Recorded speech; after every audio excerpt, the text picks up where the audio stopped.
Forget it. I won't bust your balls. I know you put your own money into those T-shirts. Gary made a Baba Booey T-shirt, and it's... I'll just say it's early in the morning. No one will hear this later. Fine. It's really like the worst shirt I've ever seen. Okay. It's embarrassing. It's great for polishing ashtrays, though. Yeah. Yeah, they're taking them at bars. But guys, let's be honest. Is that the ugliest shirt you ever saw? I mean, why not? I mean, when he showed it to us, Will, and I don't like this. It says Baba Booey on it. It's got the worst lettering I ever saw. Because I know Gary doesn't have a lot of money, and he went into business himself, and he made a shirt that anyone would be embarrassed to wear. Who designed it? He did. No, I didn't. We had somebody. And it's got giant teeth and gums. And you chose the design. It's got big teeth and gums and a mustache. I don't see anyone at the station even wearing it. With no eyes, no eyes. Yeah, no eyes. It's just like teeth and gums. I mean, everyone's talking about how bad it is. Uh-oh. Superman's here. Yeah. Ralph. No, I was just going to say that I had asked Gary a while ago when he said he was working on it. He had a couple, like, quick sketches. I said, Gary, you know, let me help you out a little bit. I said I'd do it for free, but I guess Gary just... People hate to admit that Ralph has any talent. No. He's into clothing. He designs. Have you ever seen some of the stuff he's made for me? I mean, he's actually designed shirts. No, I didn't know Ralph designed shirts for you. Yeah, he does a lot of stuff. Jackets for Howard, a lot of stuff. Yeah, I mean, he designs stuff. He could at least out of anybody here. He's the most artistic. Right. Yeah, I'm not saying he's not Ralph Lauren, but actually, seriously, when he wears that but hat. he could be. But by the time Ralph got to me, it was already like done. That was the deal. Yeah, all right. I mean, listen, you might have gone to ask Ralph. And we'll never have this discussion on the air again. That's that the shirt is goofy. We'll keep lying to the audience and tell them it looks good. Hey, man. All right? The show's honesty. I would never stop you from saying what you think. No, because I don't want to see you losing. Sort of like a, what do you call that, oblong circle? Oval. Oval. And... elliptical. Yeah, elliptical. And it's got, like, kind of a mustache and teeth. Here. This is what it looks like. This is it. No, it ain't that creative. It ain't that creative. It's not even that good. No hair on that one. See, like this is what the design that we came up with in the office for Gary's shirt. Big picture of Gary, right? And it says, "Please, both, talk nice or I'll lose my shirt." See, like something like that. Howard, when he showed me... It should have been like Fred's painting of Gary. He could have had Jackie or Fred in on, maybe some catchy caption. Yeah, something. You put zero thought into it. That's not true. And you think you're going to make a bundle. That's not true entirely. He looked at that shirt and saw the motherload. Well, you know what I would have done? I know he would never agree to this, but it would have sold 1 million shirts. I would have bought it. You get a picture of baby Jackson with flies around his head, like a Biafran. No. You know what I mean? No. Listen to him. Look at Jackie. That's funny. That's a funny shirt. Yeah, but is it so funny? I agree. That's a funny joke. But it's so funny that Jackie should go... That's my job, dude. Oh, is that all you get paid for? To laugh? He showed me how he told me that design, and we both said, nah. Yeah. Remember, and then he goes ahead and does it because he's stubborn and he wants to do what he wants to do. See, I was left out of that whole process. He had already decided. Well, look at your T-shirt. And the whole... But excuse me. Hold on. Jackie is funny. I mean, Jackie, Jackie's a funny guy. He could have, offered some ideas. Jackie's not funny when he comes to himself, but he knows for other people. The big decision was whether the big smile should be this big or this big. Yeah, that was the whole major decision. Where's the shirt? I don't have one with me. Yeah.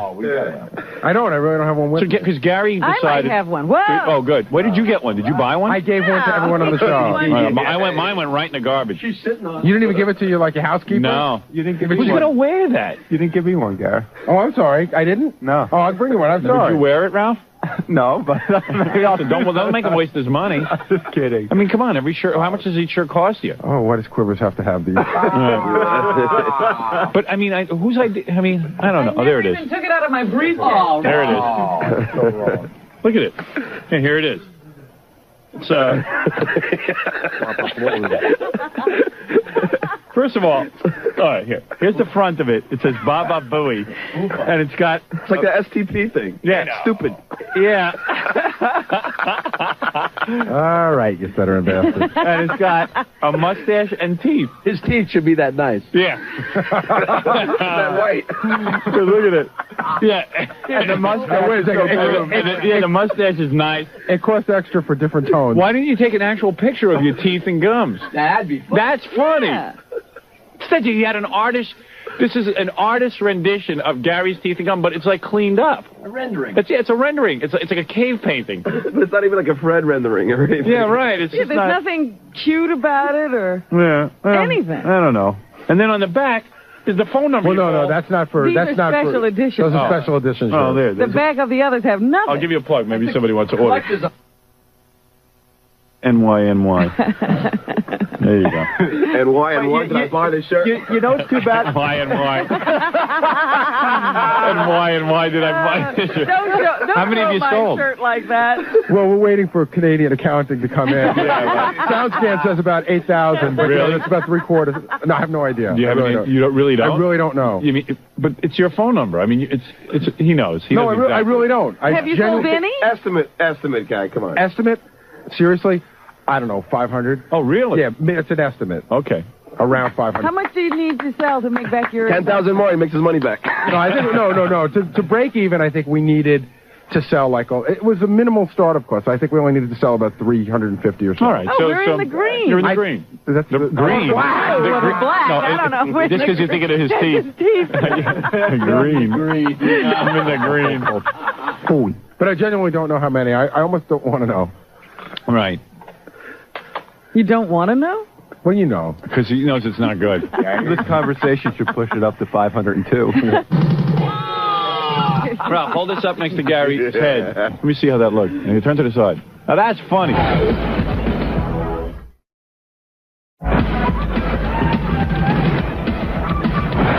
And you know what's funny about him? The funniest painting I ever saw of Gary was Fred's painting that he actually painted. Oh, yes. Classic. And I would have just taken But that. you know how things go around here. Then I want to, if we get involved in that was done for the show and people don't like things to be please! I used. would have. Well, as long as it's okay with Fred, what do I care? So if I change the design tomorrow and use that, you'd let me? Yeah. Okay. I would have been honored. Think about that. Fred would be honored. I told him he was I would wear that. So would I. It's I told him to use one of the caricatures back in the office. There's so many good pictures. Yeah, there. but at least Fred's is in color. It's full color. It's funny. It's got the big mole. Everyone would be laughing about it, wearing it. But Gary would never come to me and ask me what I think should be on the shirt. Well, if I came to you and asked you, we'd be having this half-hour conversation about how dare I bother you when you have big movies to write. Right. That's true, too. You know what? You're right. Well, at least talk to Ralph. He's got nothing to do. I mean, really. This actually, you know, it's too bad. It actually could have been a cool shirt. The idea of the black and the white and the teeth and the mustache. You could have done it. Well, Ralph, if What could he have done? if Ralph would like to come up with some designs, I'm willing to. What would he have done? I don't know. Just like you can't even see the it's all lost in this big blob of white. Yeah, I know. It's hard to tell what it is. Looked like Tom designed And it. the big blob of white is not cool. It's like it's like an iron-on patch. And you wouldn't put this you put this on the back and maybe just make it real graphic. Oh, good. Here's the Fred painting. Now this is a funny T-shirt. What a shirt that Now, was. that's funny. That's classic. That's good. That's classic. Hey, look at that. Imagine luminescent teeth. Yeah. Right, you have them The day glow. teeth that glow in the dark. Day glow teeth. I have this purple shirt from a radio station that I'm not allowed to wear here because it's got another station's call letters. But it glows in the dark. Yeah. Imagine those teeth glowing in the dark. That would be beautiful. The more he sold, the more the rest he'd get. Yeah. I was just thinking that. Like, who the hell would want the whole world walking around with that? That'd be great because you could take. Look at that. Look at You could take that lip, that big pink lip. Look at that big Fly hair on the neck. The big pink lip. Like Fred took every one of Gary's features and brought them out. Like the lip and the tongue and the teeth and the mustache. It's like a big Reuben sandwich. You know what I mean? And then you got like that bad hair all over his face and hair running down the back of his neck and the big giant mole that's almost taken over his eye. That's not a mole. It's a birthmark. Birthmark. A mole grows hair. Mine doesn't. Secondary mole down by And the the bad ear. hair. Wait a second. Where's the mole in my ear? And Down by the ear, right there. your second mole right by your ear. I didn't know I had one. Let me see. First time, I've Howard, never noticed. the first time There I it is. saw that, I fell down because that's the view of Gary that I have, and I'm sure Robin has Yes. too. When I saw that and the moles and that, oh man! There's even a mole by Like a Gary's laughing ear. dog. Yeah. And then Gary's ear is up almost to the top of his head. Close to ape. Okay, so my perspective was a little off. Look at that. And do me a favor. Hold Fred's picture and you turn to the What am side. I, Homo erectus? Ralph, hold this up next to Gary's head. So dummy. Let me see how that looks. And you turn to the side. Now that's funny. Wait. Keep your head to the side. Don't look. Oh, that's the shirt. It's like he posed for it. Yeah. Look at that. Look at that. That's a T-shirt. It's beautiful, colorful. Here, Robin, look. I love it. See? Gary, just open your mouth and let you...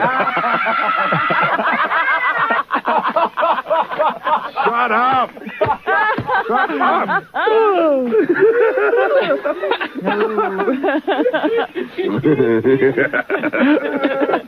I know what Gary means. You're getting goofed on. All of a sudden you hear Jackie go,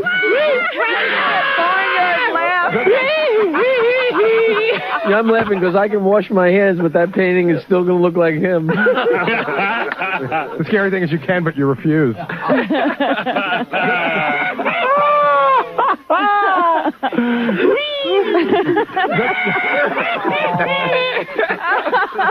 Fifth grade all over again. right. Yeah, because Gary was telling me, like, in school, he used to get goofed on about his teeth all the time before he had cabs. Robin's got her funhouse laugh on this morning. You know, that evil funhouse laugh? Just sit and take it. Don't try to resist. It's like the clown on top. Yeah. Well, hey, while you're on it, you know, you might as well... Did you see that letter you got yesterday about my quick appearance on The Tonight Show? Did you read that? Yeah, that's pretty funny. We got to take a look at that. Yes. You know... Well, I'll talk about that later. No, I don't want to pile on. Spread it out over a... People were saying, you know, when they saw the birthday show on TV, particularly on The Tonight Show, Gary's on for a second, and they say for the second that you see Gary on the birthday show, I mean, he just walks by, he licks down his choppers and gums. Yeah, and they say it's unbelievable. No. Play it in slow motion. Yeah. So they say it's like a second. You only see Gary for 1 second, and he's like he's licking everything down. The teeth are going, the gums are going, the lips are going. Oh, boy. You know where you screwed up on your T-shirt? You just... Hey, there you go, Ralph. You know where you screwed up on your T-shirt? Where's that? You screwed up just because you... Put it out. No. You didn't want to embarrass yourself. So you did the mustache and teeth and everything. You tried to make it nice. Right. You got to let people who goof on you make the shirt. And then know what to do. It's funny. Yeah. All right, so I'm accepting designs from Ralph. No, here's your design. This is it. Yeah, but you know how much it costs to do all those colors? Dude. Come on, that would be funny in black and white. What you do is they make a You patch need that out of it in pink color. lip and the And white the patch teeth. just gets put on the shirt. Yeah. Hey, the patch though looks cheap, but so what? That's a funny. Now that's good. I would wear that shirt. So would I. Everybody. I would wear So that. would I. I wear it right now. That's right. I put that. I Ralph, put that to my chest. if you don't shut up, you are going to wear it. See this, Baba Booey? This is your ticket to freedom. Who's the retard on your shirt? Yeah. Corky. But Gary licking his lips and gums. I'm going to talk to the E people. I want that to be our new MGM Lion for the E opening, like either for the opening or the close. Like all of a sudden you just hear, And you just hear like... yeah. Oh, that's funny.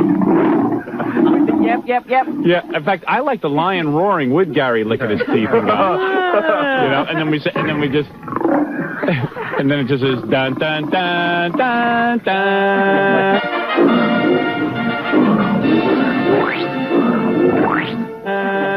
Production. Yeah, right. So I'm thinking of making like a little logo. Yeah. Sit, Ubu, sit. Yeah, E pluribus booby. You know what this is like? This is like an intervention, like a drug intervention. That's right. All my friends showed up to tell me what a jerk I am. Right. Video conferencing technology used in the production of The Howard Stern Show, provided by IBM.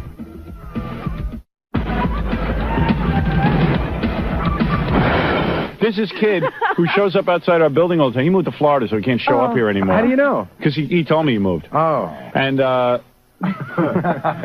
this guy, Gary gave him a ticket. this kid used to come by. He was this young kid, and we'd go outside the building, and there'd be this guy in this monkey mask. Half monkey mask. And he'd say, Howard, Gary, look at my pictures, And he would draw these really crude pictures of Gary, and they were all Gary. yes. But Teeth, gums, and they were on these plastic pieces of paper. They were on acetate and drawn with crayon. Right. Which made them look like more devious. Because Gary collects cartoon cells, and we always goof on him for it. Yes. Because he has these stupid cartoon paintings hanging up in his house, which I think his wife has done away with. No, we still have them. Do you? But you know what he used to Are do? they hanging in the house?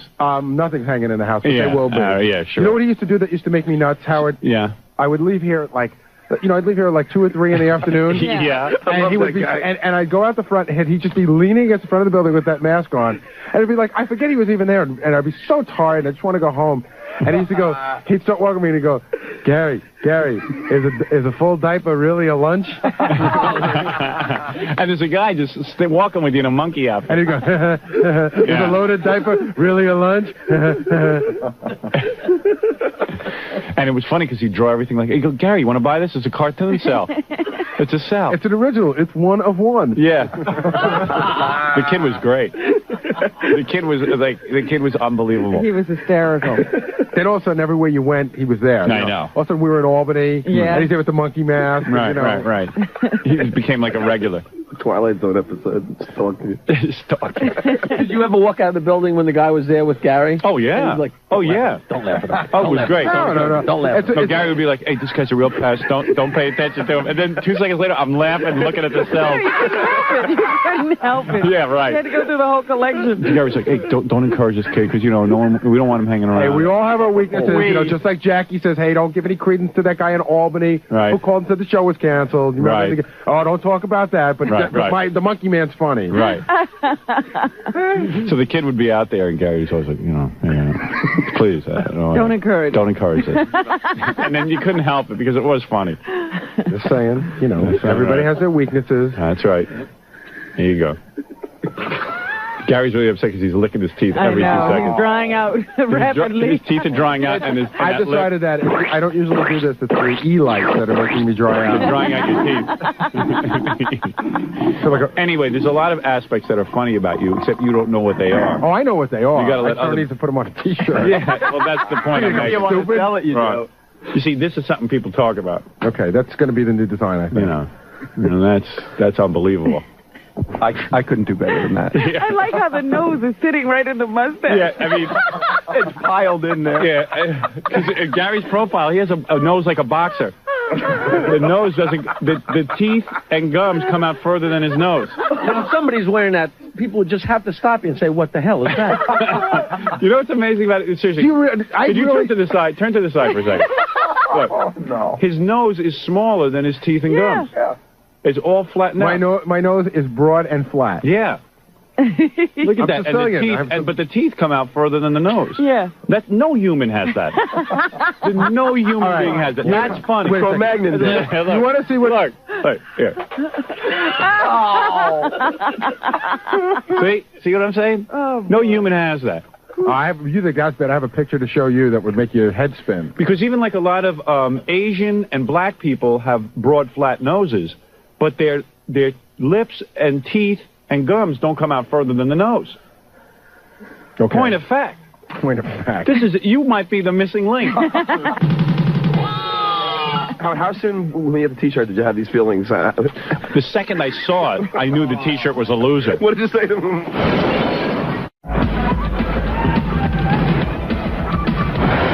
This just in, 4,500 advance orders for the new shirt.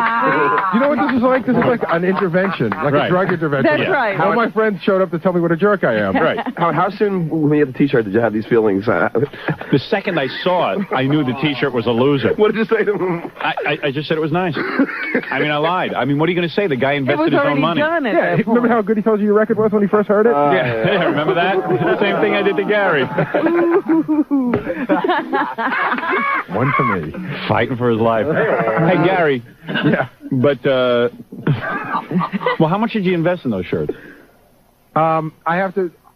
I'm really not sure because it's like. Boy, oh boy. No, I'm really not sure because it has to do with like you have. You to were get, very sure. No, you have to get a screen, and we tried a couple of different ones. You have to get a screen every time you try a new design. You're lying, man. No, I think seriously the entire investment I think is around $2,000. Was it only 2,000? Yeah, it's and then the T-shirts are you order them as you need, and if you sell them, then they pay for How about advertising, guy? You didn't invest in advertising? No. What is it, Gorilla? Well, everybody's calling up and say you should call up and hear the message on the. Oh yeah. Oh, really? No, Did you call that number? What happened? It's just a recording of me.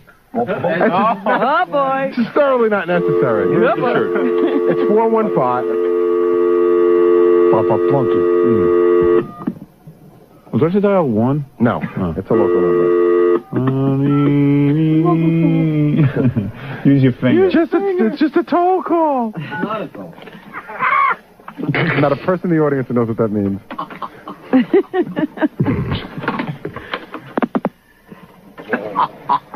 Hey, it's Baba Booey from the Howard Stern Show. By now you've heard all the hoopla. The Baba Booey T-shirt is available. It's my official and exclusive T-shirt, and they're only $14.95 each, plus $5 shipping and handling. Add $1 shipping and handling for each additional T-shirt that you order. There's a variety of ways to order. The easiest way would probably be if you sent a check or a money order. And what you would do is you would send that to Baba Booey, care of Add Dimensions, 59 South Main Street, Freeport, New York, 11520. Now, that's the way you do it if you send a check or a money order. You can also send your credit card number with the expiration date, and you'll get it as well. But don't forget to specify if you want large, extra large, or double extra large. Where's the Gary puppet? Come on, check out the Baba Booey T-shirt. It's the hottest rage. Oh. Goodbye. It's the hottest rage. Oh, my goodness. Hey, by now you've heard all the hoopla. Get your Baba Booey T-shirt. That wasn't even worth playing, practically. Hey, there's the Gary puppet. You got a T-shirt? Where you been? By now, you've heard all the hoopla, and I don't even know what that word means. It's the hottest rage. By the way, put me down for 2 of those T-shirts over there. I'm sending my other one back. It's the latest rage. It's the latest rage.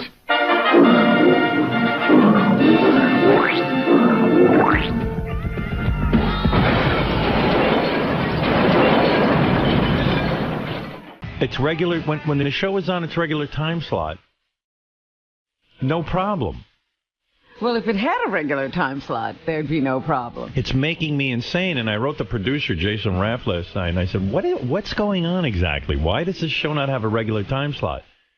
And he said, last year it started to be bad, but he goes, now it's horrible. Like he doesn't even like this. Well, none of them like it. No one understands what's going on. This is NBC doing this. Yeah, well, yeah. They schedule when the show is on. Last night it was on at 9 o'clock, and I was like, I don't know. I don't know how people know it's on. But anyway, if you saw it, it was good, I thought. You know who's here? Jason. He's the producer of AGT. Oh, Jason yeah? Raff, yeah. Where is Jason? Hey, Jason, come in here. Tell me what's going on with the time slot. Yeah, where are you next week? I wrote down a bunch of John, you can stay, too. This is the producer of AGT, Jason Raff. Big Hi shot. there. Hey, Jason. Look at you. You all right? What are you doing? Don't yell at me.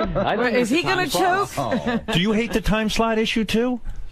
I work for the company, but it is hard to find the show. I agree with you. Yeah. We just deliver them, but we don't schedule them. The show is so good. Everyone's digging it if they can find it. I guess they're hoping maybe the TiVo will find it for them. Yeah, but don't you want ratings where people get to see the show every week? And at 8 o'clock, the kids are awake? I don't know. We agree with you. Yeah. Or I agree with you, and the producers of the show do. Yeah. Show's excellent, though. I mean, they're doing a great job. Yeah, did you enjoy Vegas? It's a lot of footage, a lot of hours, but it was pretty dramatic. People are commenting that they're getting to see my true colors. Yes, you had the good speech, which got cut down a lot, too, but that speech to the contestants. Wasn't that speech at least 7 minutes long? About 24 minutes, actually. But yeah, I said, I'm getting pissed off. They couldn't show the whole thing. Yeah, I mean, it was a 7 minute, Belushi in Animal House? Right. I go, what are you doing? I said, you people think you're going to win $1 million giving a half-ass performance? I've only got 45 slots. And then it drives Howie and Sharon nuts when I go, I only have. I thought that was very weird for you to say, Oh, that's all I do. I ignore the two of them. And I go, this is my stage. I'm not giving you. And then Howie and Sharon roll their eyes. I love it. It's my show. Let's face it. You have, made your presence known, I think. A lot of people are even asking, why bother having 2 other judges? Why not just use me and let me get it over with? Let's get it through. It's nice to have someone play off of. You have Robin, you have the other people. You need someone to play off of. People are talking about the big tank, which, of course, was the opera guy. Yeah. He tanked. Oh, yeah. Yeah, he tanked. And but also the Joyner girl. Yeah. Whoa. That was awful. Yeah, you shake your head. The pressure is just unreal. Is that what it is? Because they come out and they were great in the regular show, and then they just suck. Well, it's such a different you see the auditions with the audience, and they're nervous, but there's a standing ovation. Adrenaline, but yeah. the quietness of it all, and the feedback the lack of feedback you don't give them. I mean, there's people throwing up backstage. I was telling Robin how we love to screw with people even if they have a good audition. You think that was a good audition? Yeah. Okay. Bye. Yeah. Occasionally, Howie will say, even if he's not sure they made a mistake, he'll say, "Yeah, I saw what happened." yeah. Howie's good, man. How come Howie and I are the only ones who tweet before the show airs to inform? Why Nick Cannon's got like 17 million followers on Twitter? Why does he refuse to tweet about AGT? We'd love to see him. We'd love to see him. You have to ask him. We'd love to see him tweet some more. I'm going to ask him because you guys are all pussies. You're afraid of Nick. And Sharon, I don't think, is allowed to tweet directly by herself. I think she needs What do you mean? some monitoring. Well, There's a police edict? Sharon has some sort of game plan with her career that, like I think she has like a whole social media plan. She's going to have her own Twitter. Yeah. So sometimes, like, I'm sitting next to her, there's a woman tweeting by her side. And so I don't know what Sharon's up to, but she never tweets about AGT. It's just me and Howie. She does occasionally. She helped us during the auditions, but you're right. Yeah, but I don't think she watches the show like you do. I think she doesn't. That's what she claims. I don't believe it. I believe her. You do? Yeah, I believe her. Sharon claims she doesn't watch the show. I never watch my performance. I go, oh, she's not performing. Yeah, exactly. I go, you don't want to see what they're doing with you in the editing room? I guarantee a major fit will be thrown if word gets back to her that she's not being, That's right. Just tell her she doesn't look good. Yeah, right. She'll tune in. But Nick has all these Twitter followers. Yeah. And he only tweets about this thing called the something hustle. The health hustle? The health hustle. Check out my health hustle. And I'm like, well, check out AGT. Isn't that who pays you? Health hustle ain't paying you shit. Shit.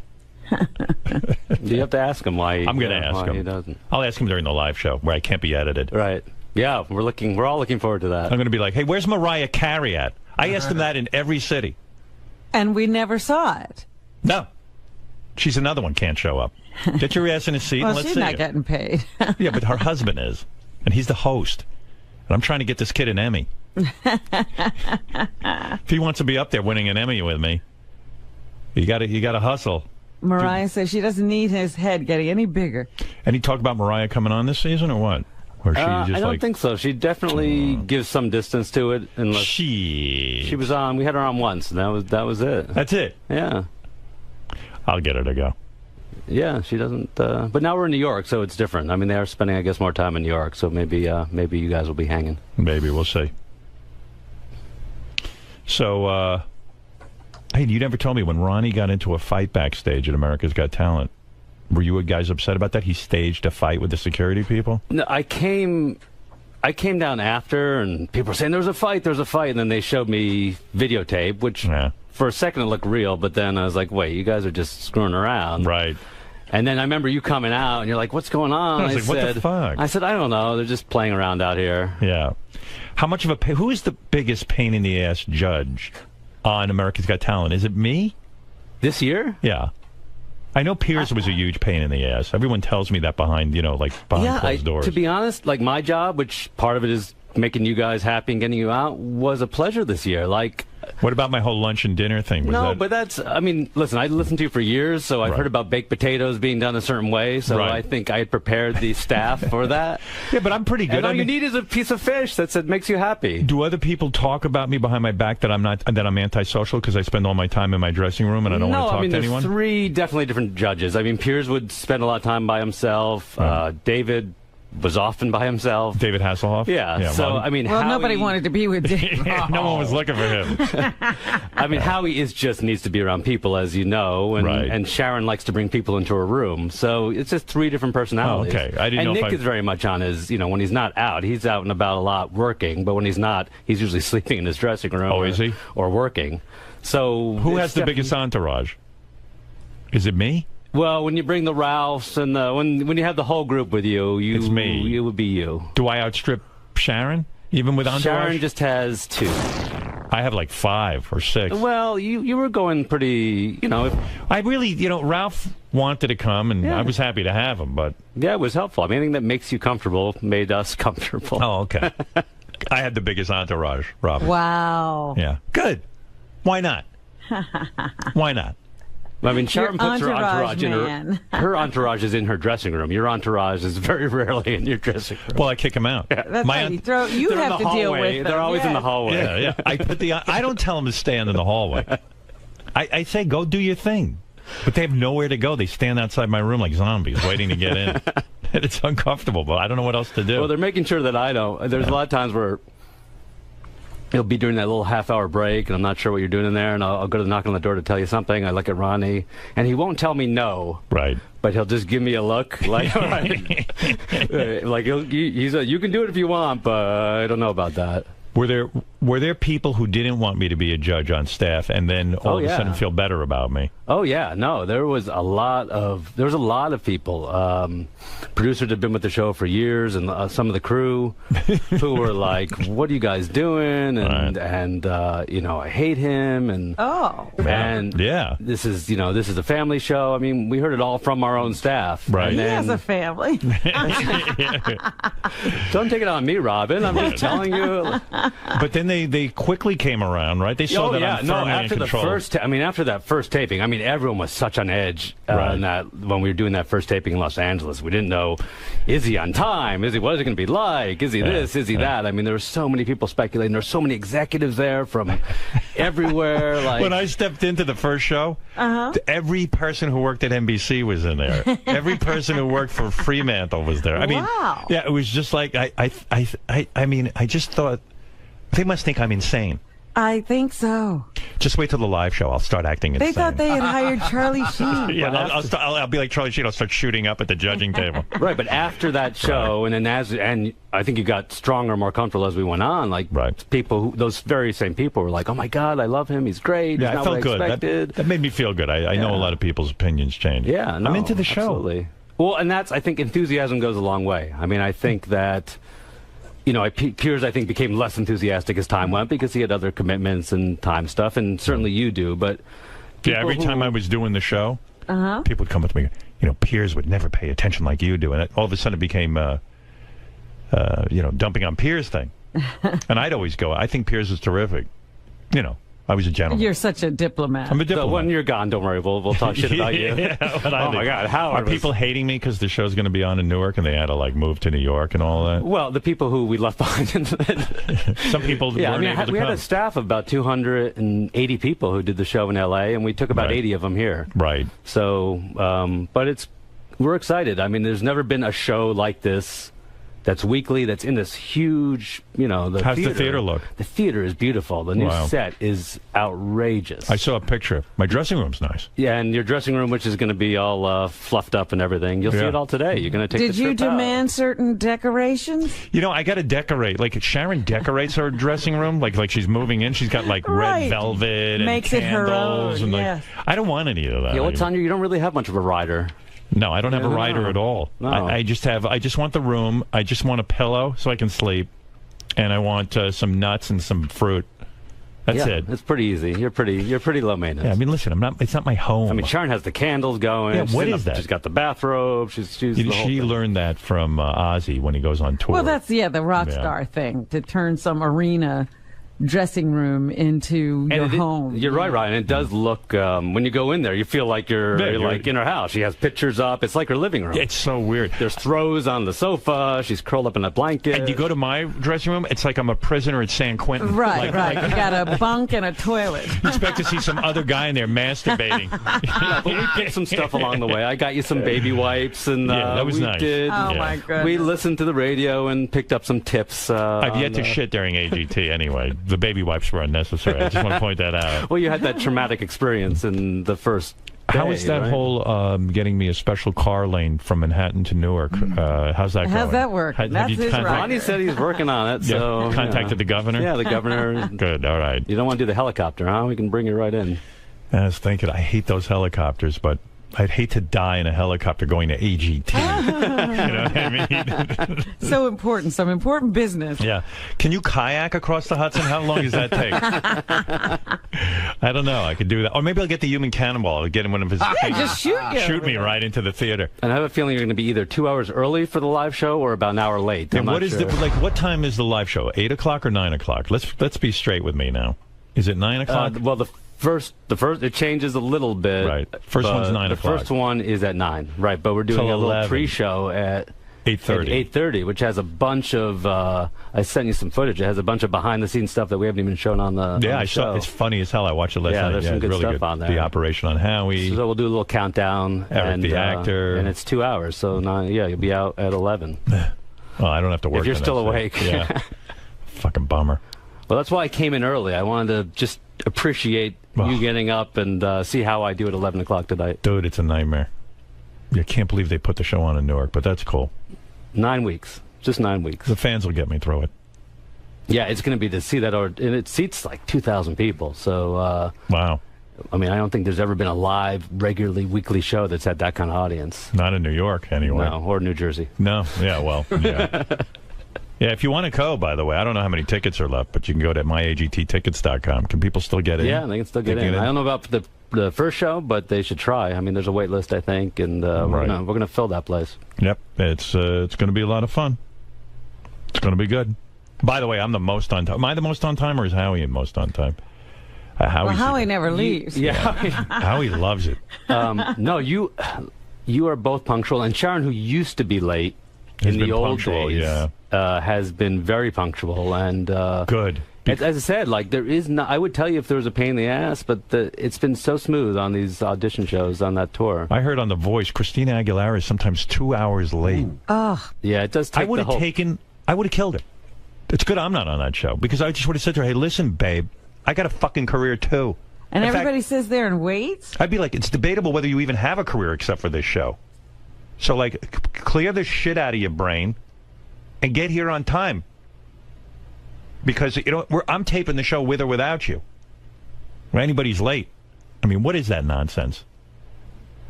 Yeah. I made it clear from the beginning. Everyone's on time. And they were. That's right. They were. Well, it's hard when you have an audience in there and you're waiting an hour. Yeah. It does take the mood down a little bit. It does. You saw in Vegas. I'm no nonsense. Are you coming out, Robin? I'm going to try. Of course she's I want to see a live show. Of course. Have you been to Newark ever? Oh, yeah. Have I been to Newark? Yeah, every time Howard takes me to Newark. Yeah, every time I do a show, it ends up in Newark. We did a New Year's Eve show from Newark. See, it's not so easy getting a theater in Manhattan. Well, listen, it was a one-night affair.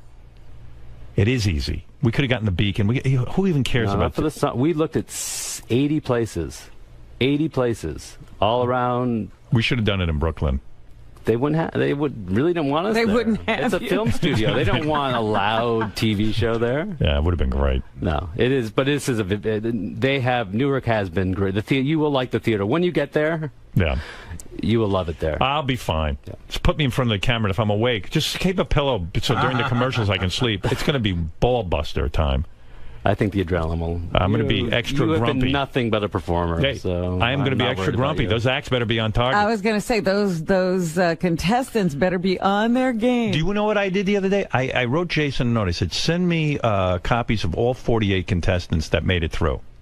I've been sitting down taking notes about their performance and what they could do to win. I will tell each of them at the live shows. Here is what you need to. Here is who is going to win right now. I'm going to tell them up front. Here's who's going to win the show.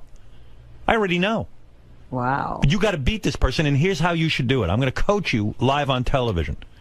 And whether you step up or not is your problem. But you think any one of the 48 could win? No. There are people who are going to get... I'm going to tell them point blank, you're being thrown out the first week. You're making it easy. How many people do you throw out the first week? How many people do we throw out the first week? Yeah. Only 4 make it through on the first 4 weeks. Yeah. So 4 out of 12. Okay. Oh, I'll tell the 4 right off the bat. I can tell you right now which 4 are going. Yeah, you got to get America to, because it's up to America. So America's going to do what I say. You got to convince America. I'm the world's greatest judge. Right, Jason? That's what you say, yeah. Who's the best? Seriously. When you're talking there with Simon Cowell and all these motherfuckers, who is the best judge on the show this year? I think you all add something. But who is the best? Who's the backbone of the show? You're going to keep going until I say who is the backbone? Right? No, you could say Howie or Sharon. Go ahead. I'm not insulted. If you could Not only much. have one. No, it needs to be the trio. Listen, the chemistry is unbelievable. The fact That's what's great. I love that. It is all about the chemistry of the three. I do love those two. You know, if you didn't have them to play off of you, right, It's true. Then it would be a lot different. And I love those two. I do. Yeah, I they honestly enjoy it. But Sophie's choice. Howie, Sharon, and myself are on a canoe. And you can only save one? You can only save one. I would try to get a job on The Voice. I think. Who would you save? Seriously. Who would you save? Well, it would have to be you because I've been listening to you since I was a kid. I went to be you because of you. You know the whole story, so it would have to be you. There you You're go, like family. I'm the best judge. You're like my dad. Yeah, there you I'd go. have to say Dad. I'm like your older brother. Right, sorry. There you go. Dad. How old are you? I'm 45. Hey, no, I'm like your older brother. Right, he couldn't have been your father. You're right, but... Dad. Well, when you were on air, I was in high school when you started WNBC. There you go. So you're right. Older brother. My older brother in radio. I'm your big brother. Big brother. Did you get your dog out here? I ended up keeping her because she is elderly, and we have her. She's with my wife and the house. Everything's okay? Yeah, everything is good. But thank you. Oh God, I was so. I could have upset taken care I mentioned it to. I was like just having a conversation with Beth, and then she took it as. Well, that's no problem. It becomes my problem. When you mention that you can't get your dog to New York, guess whose problem became? You should really help Jason out. You should do this. I felt you so should horrible. Oh fuck! I felt so horrible. Jason had opened his big mouth about I'm his sorry. dog. I'm Yeah, sorry. Please She don't bring. is so kind. Oh my God! The moment I said it, because we were just having a conversation about animals. No, she gets on it. And she goes into action. Why did I? My wife takes things very seriously. Yeah, she does. Yeah. She absolutely does. Well, that's Jason Raff. He is the producer, executive producer or something. Yeah, any other questions while I'm here? Because I listen to the radio and it's all these questions. So Red Gypsy, you're on the air in Philadelphia. Oh, hey. Can he do an F, Marry, Kill with you three judges? Well, he basically said it. Don't put him on the spot. I would fuck Sharon if that's the Well, you're marrying Howie or Howard. He'd probably marry Howie and kill me. Who's your entourage besides Ralph, Ronnie, and Tony? I got Ralph, Ronnie, Tony, a guy named, well, it depends. Sometimes I bring this guy, Pat. Who else do I bring? Yeah, or Joe. Or Joe, right. Or, yeah. It's fairly small. It's not a big entourage. And you know, Minister Farrakhan occasionally for spiritual advice, that kind of thing. All right, Red Gypsy, thank you. Now, what's going to happen during the live shows if I go over with my comments? Jason told me they sometimes put in an earpiece and they yell at you over the earpiece to shut the fuck up. Yeah. Well, I mean, it is live, and as I learned the first time I did the live show, that come 9 o'clock or 10 o'clock, they don't extend the show. It goes off. How much time do I have to comment on each person? Because I need time. Yeah. If Howie and Sharon shut up, I'll have my time. Right. Well, that's what Piers used to do. It was about a minute 30 for all three judges total. So about 30 seconds each. But if Piers went first, he would do about a minute 20. Oh, wow. And then, So there's a little bit of competition, but I think, it is brief, but I think you'll be fine. Otherwise, we won't get to that last, we'll do 11 acts. I'll keep it brief. But we're excited. I mean, there's nothing like those live shows. So let's say I'm going a little long. Give me an example of what I'll hear in my earpiece. And I'm like, yeah, and by the way, you did not do a good job tonight. Shut up, Howard. Exactly, Robin. In fact, I might use Robin's voice. Is that how you more pleasant? Okay. That's it. That's it. Wrap it up. Oh, wow. I'll try not to talk to you when you're talking, because, that can be distracting. If you see me pulling out an earpiece, Jason's talking to you. There's one way to stop that voice in my head. Wish I could have done that with my mother.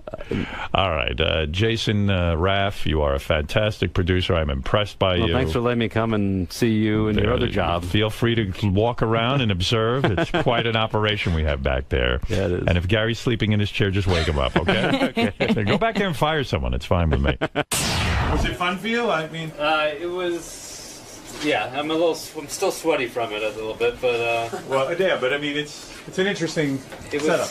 Yeah, no, it was fun to see. I was just like trying to watch you work, and you could have sat in here and watched. Fred and you could sit in here and watch if you ever just want to watch. One day, yeah, I'm here all summer, but I would love to watch Benji and Fred work. So you know what you can do?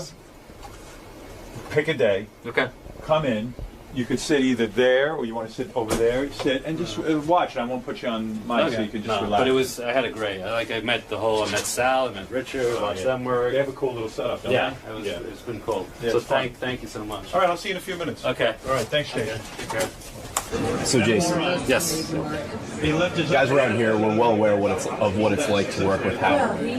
Describe to me your experience, though, being at AGT and working with Howard in this first season. You know, it's been a little bit of a learning curve. I mean, thankfully, I've been a listener for years, so I kind of had an understanding of it all. But, I mean, working with him in person and just how professional he is and how he comes so prepared, even though you can't really prepare much for acts that are coming out who you don't know who they are, but he just has such a passion for it. And I think him coming in as a fan of the show really kind of helped him, because instead of sitting, you know, in his sofa, he was actually sitting at the judging desk, and he took to it right away.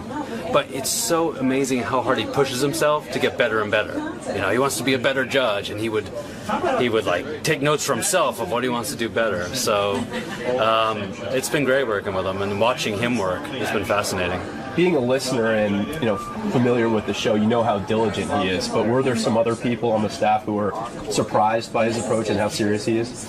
Yeah, without a doubt. I mean, I think a lot of the staff, and we got to talk about it a little today, but a lot of the staff who knew of him were not very pleased that we had hired Howard Stern as a judge, and thought that was the downfall of the show.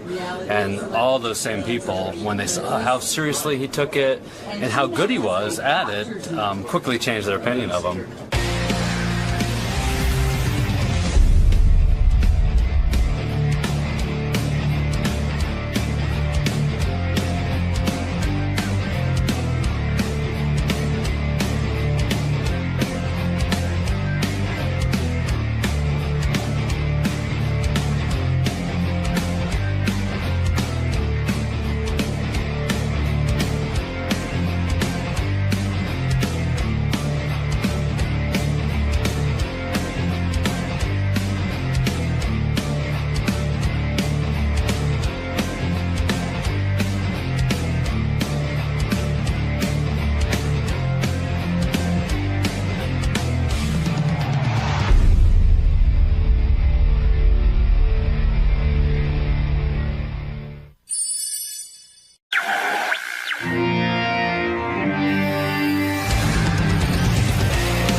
Mr. Tom Arnold. Hey, buddy. How are you today, sir? Good. How you doing?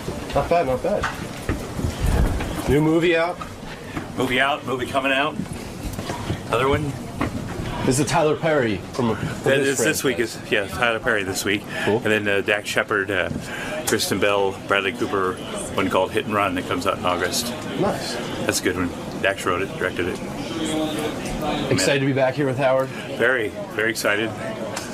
It's been a while since I've been in the studio, and it's great. All right, sir. Be here. All right. We will see you inside shortly. Okay, I'll be inside shortly. Thank you. All right, thanks, man. Is there anything in the notes about Tom Arnold and Mel Gibson? That's funny. No. He just said to me, by the way, Joe Westerhouse, he goes, said nobody contacted him. He goes, plenty of people contacted him. And I think he said he contacted him. Contacted who? Mel Gibson. About trying to help with alcohol. His alcohol problem. Oh, so let's talk about that. Right. I couldn't give a fuck if they helped Mel Gibson. You know, fuck himself. That cocksucker. You got it, Howard. I mean, really, what a despicable jerk. Tom Arnold, very busy. He's in Tyler Perry's new movie, Medea. Medea, Tom, Witness Protection? Look at you, man. You look great. You look great. You look alert. I am. Very alert. Are you out of breath? A little bit from walking the 10 feet. I'm pretty fat today. I'm pretty fat. You know, I was going to. I am. What happened? You were in real shape. I was doing great. And then I went to Munich for a week to film a documentary on soccer, and at some point I gave up when I was there. I was working out and I was but you got to eat all those Germans. They eat all that big food, and I gave up. So I've been downhill, but I'm back. German food is very hearty. It's very very heavy. There's a lot of thanks, Rob. Robin, hi. Hi there. How you doing? I agree with you about Mel Gibson. By the way, he is super fun. Anyway, by the way, Joe Esterhaus was on. Did you hear? I did hear. All right, interesting guy. Yeah. Yeah, interesting guy. You're a guy who's always been open about your life. Yeah. Did Joe do the wrong thing writing a book about Mel Gibson? Probably. You think so? I mean, there's some sort of a code. And I thought there's a little irony in the fact that Joe is saying Mel wants to convert Jews to Christianity when Joe, in fact, converted from Jewish to Christianity. I don't know. I just think it's, there's a private... he's at his house, and Mel's being weird. That some things should be private. Yeah, that's just my opinion. But he can write whatever he wants and do. But so Joe Joe wasn't Jewish. His father was a Hungarian who wrote Nazi. What are you saying? What? Don't tell me. Do you know something? Why are you saying Joe converted to Judaism? Well, has he always been? I don't know. Yeah, he was raised a Catholic. Okay. Whatever. Whatever. Well, why are you saying whatever? Do you know something? No. And I really respect his writing. Are you accusing Joe of being Jewish? No, but I'm accusing him of he was always been one of these writers that spoke about people that were in his movies, whether it be Sharon Stone, and he's always, kissed and told. So you know what you're dealing with. Yeah, so you know what you're dealing with. But don't people say of you that you kissed and told? Like you were with, right? I mean, you were with Roseanne. Yeah, well, I didn't tell. I mean, yeah, right. There you go. So no, but I am Joe Esterhaus. Well, in a sense, you are, right? Yeah. I mean, I'm saying you are a guy who, even when Roseanne would step out of line, right, you would go to the papers and you would tell on her. Well, this was something we did back in the late 80s together. Right. You were both and in she on actually it, was hooked in, obviously, to the papers before she met me. I mean, not before she met me, but she came to Hollywood first. Right. So she was, she thought that dealing with the Inquirer was a good idea. So when Roseanne used to say, hey, my husband Tom calls the Inquirer behind my back. Well, she says that after we broke up, she went, because I listened to, here's the funny thing. Last night, because there's a story about she's doing something, and she happens to be, they're doing a comedy roast of Roseanne. Right. Will you take part in that? Well, they called TMZ, I'm in New York, and they called my publicist, and she said, absolutely not, because she's scared that it's going to be horrible. Right. And so I was reading the comments about that, and they have the Howard Stern show. They have 3 segments of the last time I spoke to her, which was on this show of 10-some years ago. And I just started listening to that just because you think good things. You think about the good times. And then I listened to that, and it's insane. Right. It is insane, and I was so upset and so pissed off. I mean, and you played it, and you're like, I was trying to get you guys back together, and it was just disintegrated. And it's like this, Howard. It's like drugs. You start drugs at a certain time, and you kind of escalate if you're a person like me. And then you get to you do drugs for 5 years, and you're at the top of the drug thing, and then you quit. You go to rehab. If you start drugs 10 years later, you don't start at the beginning. You start where you left off, and that's like a relationship. You got to remember that. If you have a relationship, and then it goes crappy and it's horrible, and then 5 years later you go, maybe I'll start that back again. No, you start where you left off at the horrible spot. Well, I think what you're alluding to, Tom Arnold, is that in 2010. Roseanne did write you an email. She started to contact you, and you started to write back to her. Yeah. And you said, and you did. You said to yourself, well, maybe we could be on a, in a better place. Actually, I asked my wife, I said, is it okay if I write her back? And she said, absolutely. Right. And you thought, well, maybe we could be friends. Maybe there's something to have. And like you say, like an alcoholic, they go right back to where they were. Like, why have you never given me credit for anything? I mean, I've said a million times, and you had me, I said it on your show a million times. Thank you. I'm so grateful. Thank you for opening the door for me. Thank you for my first job.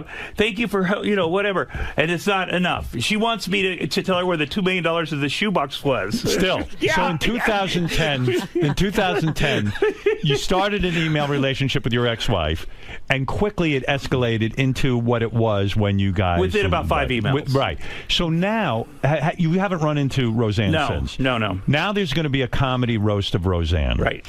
They've asked you to be a part of it? No. Nobody's contacted me. Right. No. It just got announced, and then TMZ tried to get a little something going, called my publicist. Right. And my publicist is like, we haven't been contacted, and absolutely not. That doesn't, they haven't talked in, 20 years. So you are not officially being asked to be a part of the comedy roast. Well, let me ask you this. Do you think it's a good idea? I think if you showed up at the comedy roast and roasted her, it would be phenomenal. It would be talked about from here to eternity. They should do everything they can to get you two back in the room together. But it could be, it's such a personal, oh my God, it would be just, It would be horrible for you emotionally. It would probably turn you back into an alcoholic. Yeah, for sure. It would probably get you drinking immediately. Yes. Would it be bad on a million different psychological reasons? Yes. Yes. Can you two say no to an opportunity like that? Probably not. I think it would be huge, and I think it would be one of the most talked about events, and that is attractive to you and to Roseanne. Sure. I mean,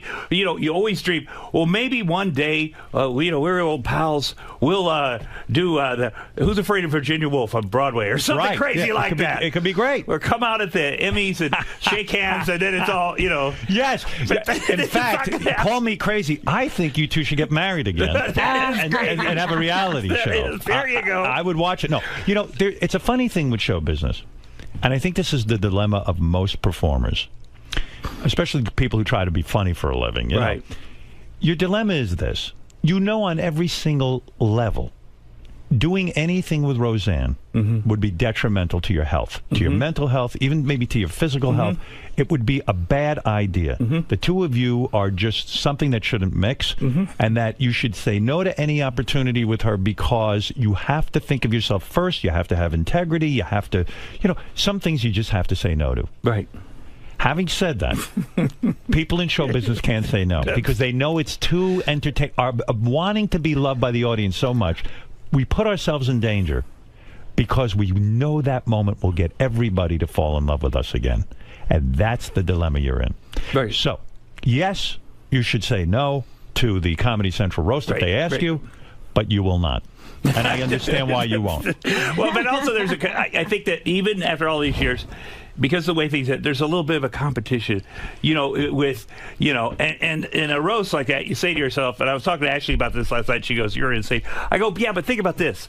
This is me, and then she has a mic, and then one-on-one, and we're both comics. Right. Let's bring it, and let's settle it right here. Oh, the way I see it going down, she has a mic, you're doing your roast, and she goes, fuck you, Tom. Yes, exactly. I mean, it would be dynamic. The two of you together It would be the weirdest roast. Yes. Tell them about when you stole my money. Tell them about when you hit me. But that would be, that's just it. Roasts are never really roast. It's usually people roasting who actually like you. They have no beef with you, this kind of thing. The real roast is getting the people who are fucking, who would really want to roast you. Right. Like I know in my life there are people who absolutely despise me. Right. And if they were going to roast me, I would only want those people, because those people would make it unbelievable. But I mean, they would slam me to death. They absolutely want to throw you on a fire. Well, yeah, the other day I'm reading an article about a guy. There was a radio show in Los Angeles, Mark and Brian show. And when I came to Los Angeles, I was particularly brutal to Mark and Brian. And at the time, I felt very justified doing it. Whatever. But I read this article, and one of them, Mark O'Brien, was saying it was the lowest point in his life. I mean, now, if he roasted me, that would be a roast. And I do want to comment on them, not while you're here, because I want to talk to you about so many things. Yeah. But it's true. A true roast would have to include Tom Arnold in some way. But I also feel like literally the only time I've talked to her in 18 and a half years was you guys called. She was here. Yes. Somehow I was at the Regency. I thought, I'm going to be cool. I'm going to be calm. Maybe maybe we'll be friendly again. We're buds today. Right. And then next thing I knew, it was 45 minutes later, I was standing on my bed yelling, you fucking crazy bitch! God!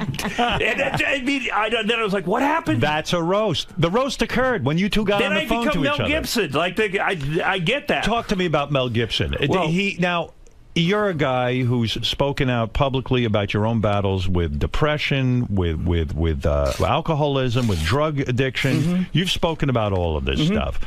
Mel Gibson seems to me to be a guy in trouble. Right. Joe Westerhouse says nobody's reached out to him. Did you? Joe also said there were no drugs or drinking. Right. Yeah. Let me tell you, I could absolutely. A lot of people have reached out to Mel Gibson. People close to him, people that work with him, people that care about him. A lot, that's a fact. It's not like, he's in a void. People have really tried with him. And before Did you try? Before I called him. You did? I'll call anybody. If somebody says, I got a kid, whatever, I'll call him, whatever. Right. They it doesn't have to usually. be a Mel Gibson. No, it could be Joe Schmo's kid. No, exactly. But Mel, before this craziness, he was the funnest. He was a fun drunk. I'm going to tell you this right now. I had an evening or two with him where he was at the bar and he joined in with me and my friends. I was like, what is going on? And then eventually I go home and he stays for 3 days with Vince Neil and they're dancing on a pool table. But he was super fun and super nice. Right. Well, that's the confusing thing. This guy's image. This is why the book actually is fascinating me. Yeah. Here's a guy whose image was so strong in Hollywood. He's beloved. I've never seen a meltdown like this. Not since your own meltdowns. I mean, Yeah, seriously, you're right. but seriously, I've never seen a meltdown in the history of Hollywood like the Mel Gibson meltdown. A complete. Now you look at him with revulsion, and before you used to look at him with admiration. Everyone wanted to be that guy. It's an amazing fall from grace. Right, but it is mental illness too. It's you get the drugs and alcohol come after on him. It's layered on, but he's got some serious mental problems. And what do you do about that? You can't intervene in mental illness. You absolutely can. You can up to the point of 5150ing him, which is what people did to Britney Spears, and she turned her life around. And but you got to get. Who, by the way, like you called Mel Gibson. I take it he didn't call you back. Right. Would have been great if he did. I did. I said, you don't have to call me back. I just want to say, hey, if you need anything. I just said, that was whatever. Sweet of you, whatever. I do that for myself to remind myself I could be him in a second. And I admire you for that. And I will be on the Roseanne Roast. I'll be You'll be drinking. Jewish So, do you still identify yourself as Jewish? I know you converted. Yeah, my mother was Jewish. Right, but you People converted. think I converted. Well, I read that because I wasn't raised Jewish, but I technically didn't have to convert because I have Jewish blood in my mother. Right. But I went through the stuff with my stepson when he was doing his bar mitzvah. Right. So that's what I did. So now let's get to it. You're in a movie. Yeah. This is this guy Tyler Perry. Right. Not Jewish. Right. Tyler Perry is making films. You're the white guy in the film. Yep. Bad white guy. Why are you not on the poster for the film? There are 8 people. Well, there are white people on the poster. There are, but you have a limit. A limit of white people? Yeah. No, I mean hardly in the movie. I did a little thing. They called me at February. Oh. Said, will you come down to Atlanta? And the funny thing is, I went, oh boy, I don't know about that. The people from Lionsgate, who are my friends, I said, I don't know about that, to do a small role in a movie. I don't know. Why not? And I said that. I'd like to meet Tyler Perry. I'd like to see what his machine is about. I want to see what. So I go down, and it was fun, and had a great time, and liked him. And I came back, and I said, I apologize for him on and saying I didn't want to go. And the guy from Lionsgate, Mike Pasternak, goes, actually, when we pitched your name to Tyler, he went, I don't know if I want Tom Arnold. There's a lot of I don't know. Yeah, there's a lot of that. But Tom, what is going on with your movie career? You had, and this is, I think, mind-blowing to Roseanne. I think this is the hardest part for her because you are competitive. Your career overtook hers. Well, let's be honest. It did for a while. Let's be honest. Yeah. When you did the movie with Arnold Schwarzenegger, True Lies, you got critical raves. Mm-hmm. You suddenly were the guy to go to for buddy movies, the whole thing. You've done a lot of movies. You starred in McHale's Navy was your movie. You 9 months. Right. I've been to 100 movies. 100 movies. And I have this hit and run with Dak Shepard wrote and directed with Bradley Cooper and Kristen Bell, the amazing Kristen Bell. Amazing Kristen Bell. Right. That's coming out in August 24th. That's what I'm saying. Now, I've heard for years now that you and Arnold Schwarzenegger have been working on a sequel to True Lies. Is that horse shit, or is it? No, we will obviously it would be great for both of us. Right. He's just done a couple movies. He did a small part of one, and they did a bigger part in another. He's working his way back into the... Is he ruined now? Is the script already done? No, there's a script that was done. True Lies. A kid named Jeff Easton wrote it. Great writer. There's a script done, but we're waiting. Arnold's coming back from being governor. You keep waiting. I know. Well, it's up to...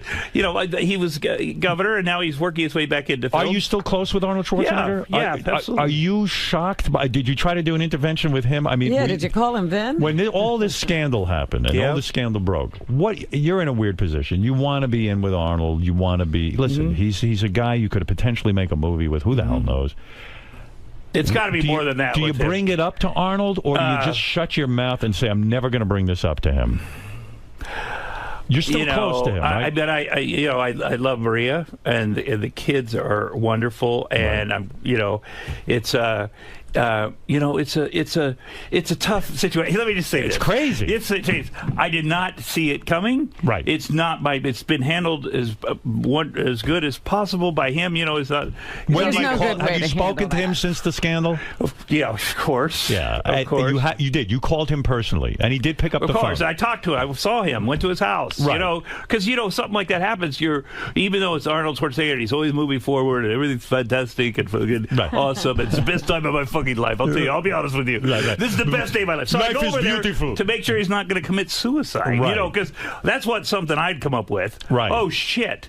I've hurt people. But did you walk into his house and did he just start laughing and going, "Oh shit, man, I'm in the shitter now"? No, but all hell's breaking loose. Yes, he had no, he won't listen to this. Hopefully, he had a birthday party. Ashley was so pissed about this recently, and and he had a birthday party last summer. Right, it was his birthday, the first birthday after this, and he planned his own birthday party. So without Maria, that you miss Maria so much because he had like a boxing ring and made all his assistants fight each other.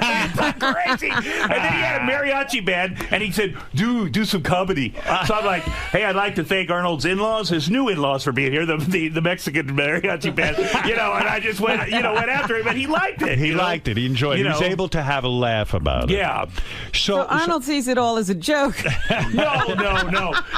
But there was a moment. You go to the house, you're around, and poor Maria, and you go to the house, and you see the person there, and you see a kid there. Well, let's say this is a hypothetical. Let's say this might have happened. Right. And I see the kid. Right. And I'm joking, and I'm like, "Dude, you should get a fucking DNA test on this kid. He looks just like you." And he's like, "Shut the fuck up. What are you talking about? Shut the fuck up. Maria's there." I'm like, "No, seriously, this kid looks..." This was before. I didn't know it was the kid. You're kidding. It was the maid's kid. Yeah. Yeah. And you walk into the house, Tom Arnold, and you go, "Hey, your maid's kid I did looks it like 4 times. Oh, Ashley was my like, "Shut God. the..." Because in my mind, this is impossible. And did Arnold pull you aside and go, "Listen, Shut the you fuck up, you fucking asshole." Yeah, but I did. thought he just meant you're being an asshole. Right. Which Meanwhile, I didn't know you knew the truth. Yeah. I didn't know that, so maybe subconscious, Oh, my God. The kid does look like him. Let's be honest. So you know that kid. No, I don't know him. But he was hanging out in the house. Wait a second, Tom. I know you're friends with Arnold, so let's be careful here. But how fucking crazy is this? You bang the help. The kid's hanging out at your house. Maria Shriver's your wife. You got all the other kids. This is madness. Mm-hmm. So did you try to did you do a 50-150 on him? I can't judge anybody for anything. Of course. Believe me. Understood. But even in your world, this is crazy. This is you never even did anything like that. No. I wish. The kid, when you met the kid, was he helping out with the maid duties? No. It was just a casual. They're why don't you get to the laundry? Just a very love. Have you spoken to Maria? Did you call her? Of course. Yeah. Went to spend time. She moved to the beach. But she was tough, man. It's tough. She was in shock. She was in shock. At the birthday party, does Arnold have the kids all box it out? The kid from the other marriage? Why not have them all boxed? Well, there's 2 that are the same age. Right. Yeah. Right. They're very close. Do the kids accept the new kid as a brother, or the kids are great. They're good kids. They're really the one thing. No matter what, their kids are awesome. They're awesome. I mean, what's weird too is now with any divorce, you have to choose. No. That's what. But you do. Yeah. You're more in Arnold's camp than you are Maria's. I mean, when push comes to shove, you're going to be. Yes, you went to see Maria, but you're not going back to hang out at Maria's unless you're trying to fuck her. And I'm not trying to. No. But I also, in the back of my mind, believe that they'll get back together. I heard they're working I don't know. on it. It happens with crazy situations. I mean, I know they're not. I know whatever. I know Arnold's made it clear. You're with me, right, buddy? Right. You're fucking with me, right? But then has he said to you, "You're with me"? Jokingly, you know whose fucking side you're on, right? You motherfucker. Well, unless Maria has a True Lies sequel. Yeah, no. But Ashley loves Maria. I mean, Maria's been really good to me, right, and to Ashley. And before this, right. And so you don't pick. And by the way, Arnold hangs out. He goes over. The kids graduate. He's there. They're all together. They put on a good family front. It's awesome. My God! I mean, but do you really think, or are you just saying showbiz stuff now? But do you really think they could get back together? Have there been overtures made, or is it? It's completely me saying you want. Hey, when you together. look around this town or this, and you say, who is okay? This happened. But who is better? Who's been in my life 35 years? Who's my kids? Who did I pick a new guy? Do I pick a new woman? Do I, Yeah, but you know what's amazing? And I got to say, Arnold Schwarzenegger is a master at this. Some people are involved in scandal. They can't lay low. This guy has disappeared. I mean, he effectively does not get seen anywhere. I mean, he's out in L.A. He avoids the paparazzi. He went down to Gold's Gym, did an article, took a tour. He rides his bicycle. Yeah, and he walks around like nothing happened. I mean, I wish I could be a little more like that. Every little thing bothers me so much. I promise you it bothered him. Scandal was swirling around. If it was swirling around me, you never hear from me again. I promise you it bothered him, but in his mind, just me talking about it now is extending it, so I'm going to quit talking about it. Sure. But hopefully he won't listen to it. But he's his mind. He's going to come out. He's to take care of business. He's not fighting her on anything. Right. He wants to make sure she's taken care of. So she's going to clean him out, is what you're saying. If he's not fighting her on anything, I mean, he's going to be wiped out. I have nothing. Yeah. I mean, he'll have something. Someone told me you walk around Hollywood now and you're starting to question every kid who looks like Arnold Schwarzenegger. You think it doesn't stop here? There are a lot of them. You've seen a lot of kids that look like Arnold Schwarzenegger. Yeah. But when you know what? A lot of stars would have said, fuck it. I'm going to deny this. Look at John Edwards. Look at these people. Right. Politicians. I'm going to deny that this kid. I'm not going to support. He came completely clean. He's been honorable as could be. Right. Sorry. What? And by the way, you've met the maid, right? What? You've met the maid. Yeah. Not an attractive woman. That says a lot. More respect. Anybody can fuck a good-looking woman. It takes a man to fuck something like that. Now we've got something positive to say about Arnold's wedding. At Arnold's birthday party, I don't know who was there, but did you get up and say that? Hey, Arnold, it takes a real man to fuck a broad that looks like that? Well, you're careful because the kid, you don't know. I don't want to insult his lady, one of his lady friends. Is Arnold still with the maid, though? Where is the maid now? Is he still fucking her? I don't know. But he's got to take care of the maid, too. Yeah. Did you sit him down, though? Did you say to him? Because you're the type of guy, because you're open this way. You sit down and say, Arnold, I understand cheating on your wife. That I get. But with this fucking maid, explain that to me. Did you ask for an explanation? I knew what the answer would be. She's fucking there, man. Right. You go out and you get in trouble. You get a paparazzi, right. But out of the house. But I'm just guessing. I'm guessing. She was there. Right. I'm guessing. I don't know. I don't know anything.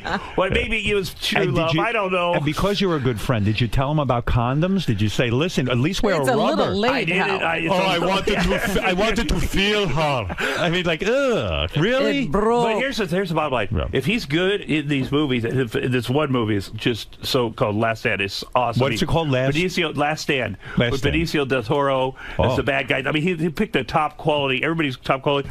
He'll be great in that movie, right. And then nobody will talk about this. So you think they'll forget about it? It'll be a blip on his career. I mean, but the maid looked like Lou Ferrigno with tits. I mean, honest to God. Yeah, he must have thought he was in the Avengers. Louis, is that you? Donald, I want to fuck you. But I'm sleeping with the Hulk. When you say you love the kids, do you mean also the new kid, the one we just learned about? I don't know him as well. But if you love him?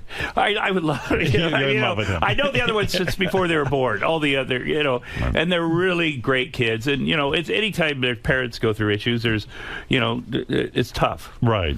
Well, it's a funny thing too because you're right about Hollywood. If Arnold makes a movie like Last Stand, as you say, it might be the movie.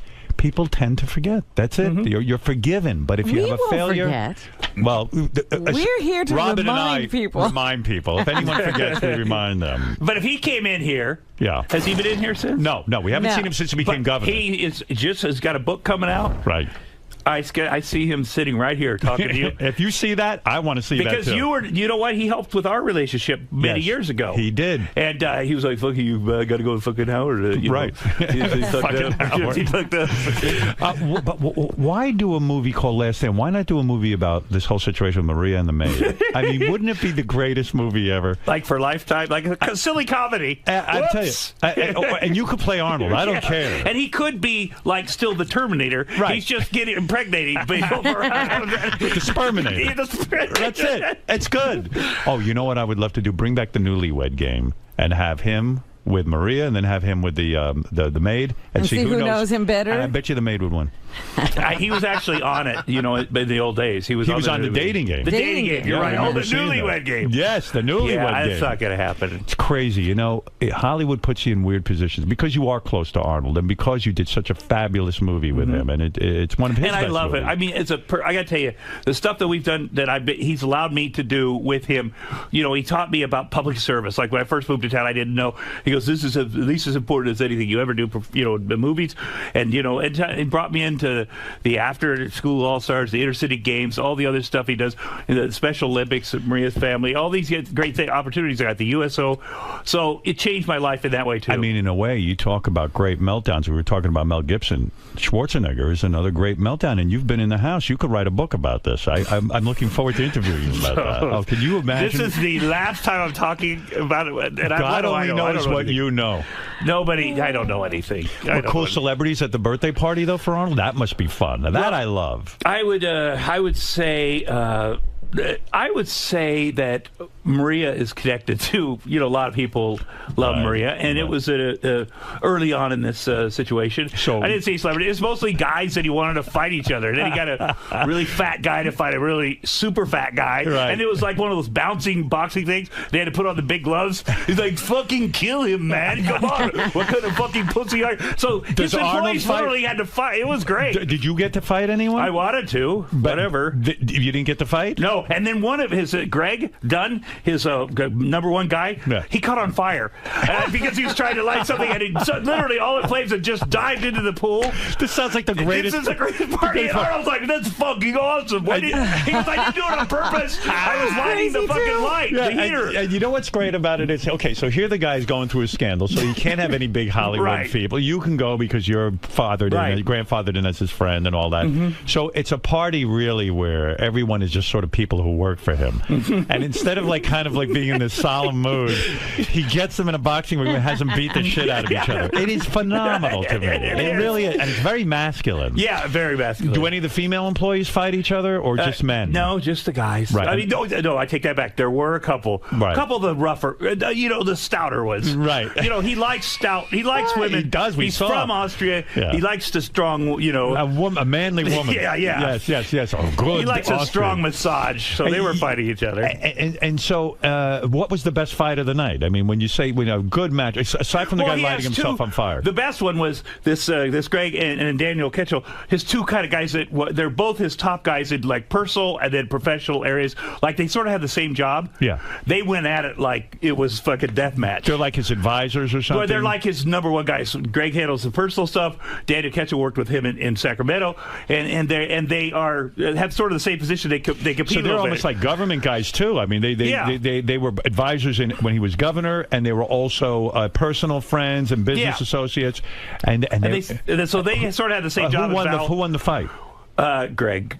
Yeah, the guy that ended up on fire. Oh, I see. And then a big night for him. And then Arnold, he must really admire him now because he won the fight. I mean, does Arnold fight anybody? No. He just sits there and smokes He's like the emperor. He's watching the game. He's already fought. That's what he thinks. Arnold's birthday party sounds like when the Romans used to fight to the death for the emperor. Except people weren't naked. And I'm sure he would have liked it if they had been. Why didn't you fight? For God's sakes, why would I fight? There was nobody to fight. They're all little, there's you can handle yourself. Yeah, there's a couple producers. I was thinking I'll fight him. Yeah, because you can't drink and you can't have that kind of fun. So plus you go, it's just fun to just plow on somebody. Yeah. But most of them don't want to do it. But did you look at him and size him up and say, I think I can beat that guy? Yeah, of course. Oh, yeah, he sized up. When I see somebody, I'm like, Dax Shepard as well. Like, you see somebody, you better start sizing him up because something weird might happen. Absolutely. I do that. Yeah. The way I was raised, you size everyone up and you say, can I beat this guy up or not? What do I have to do? Where do I have to hit him? Where do I run afterwards? Just in case something goes wrong.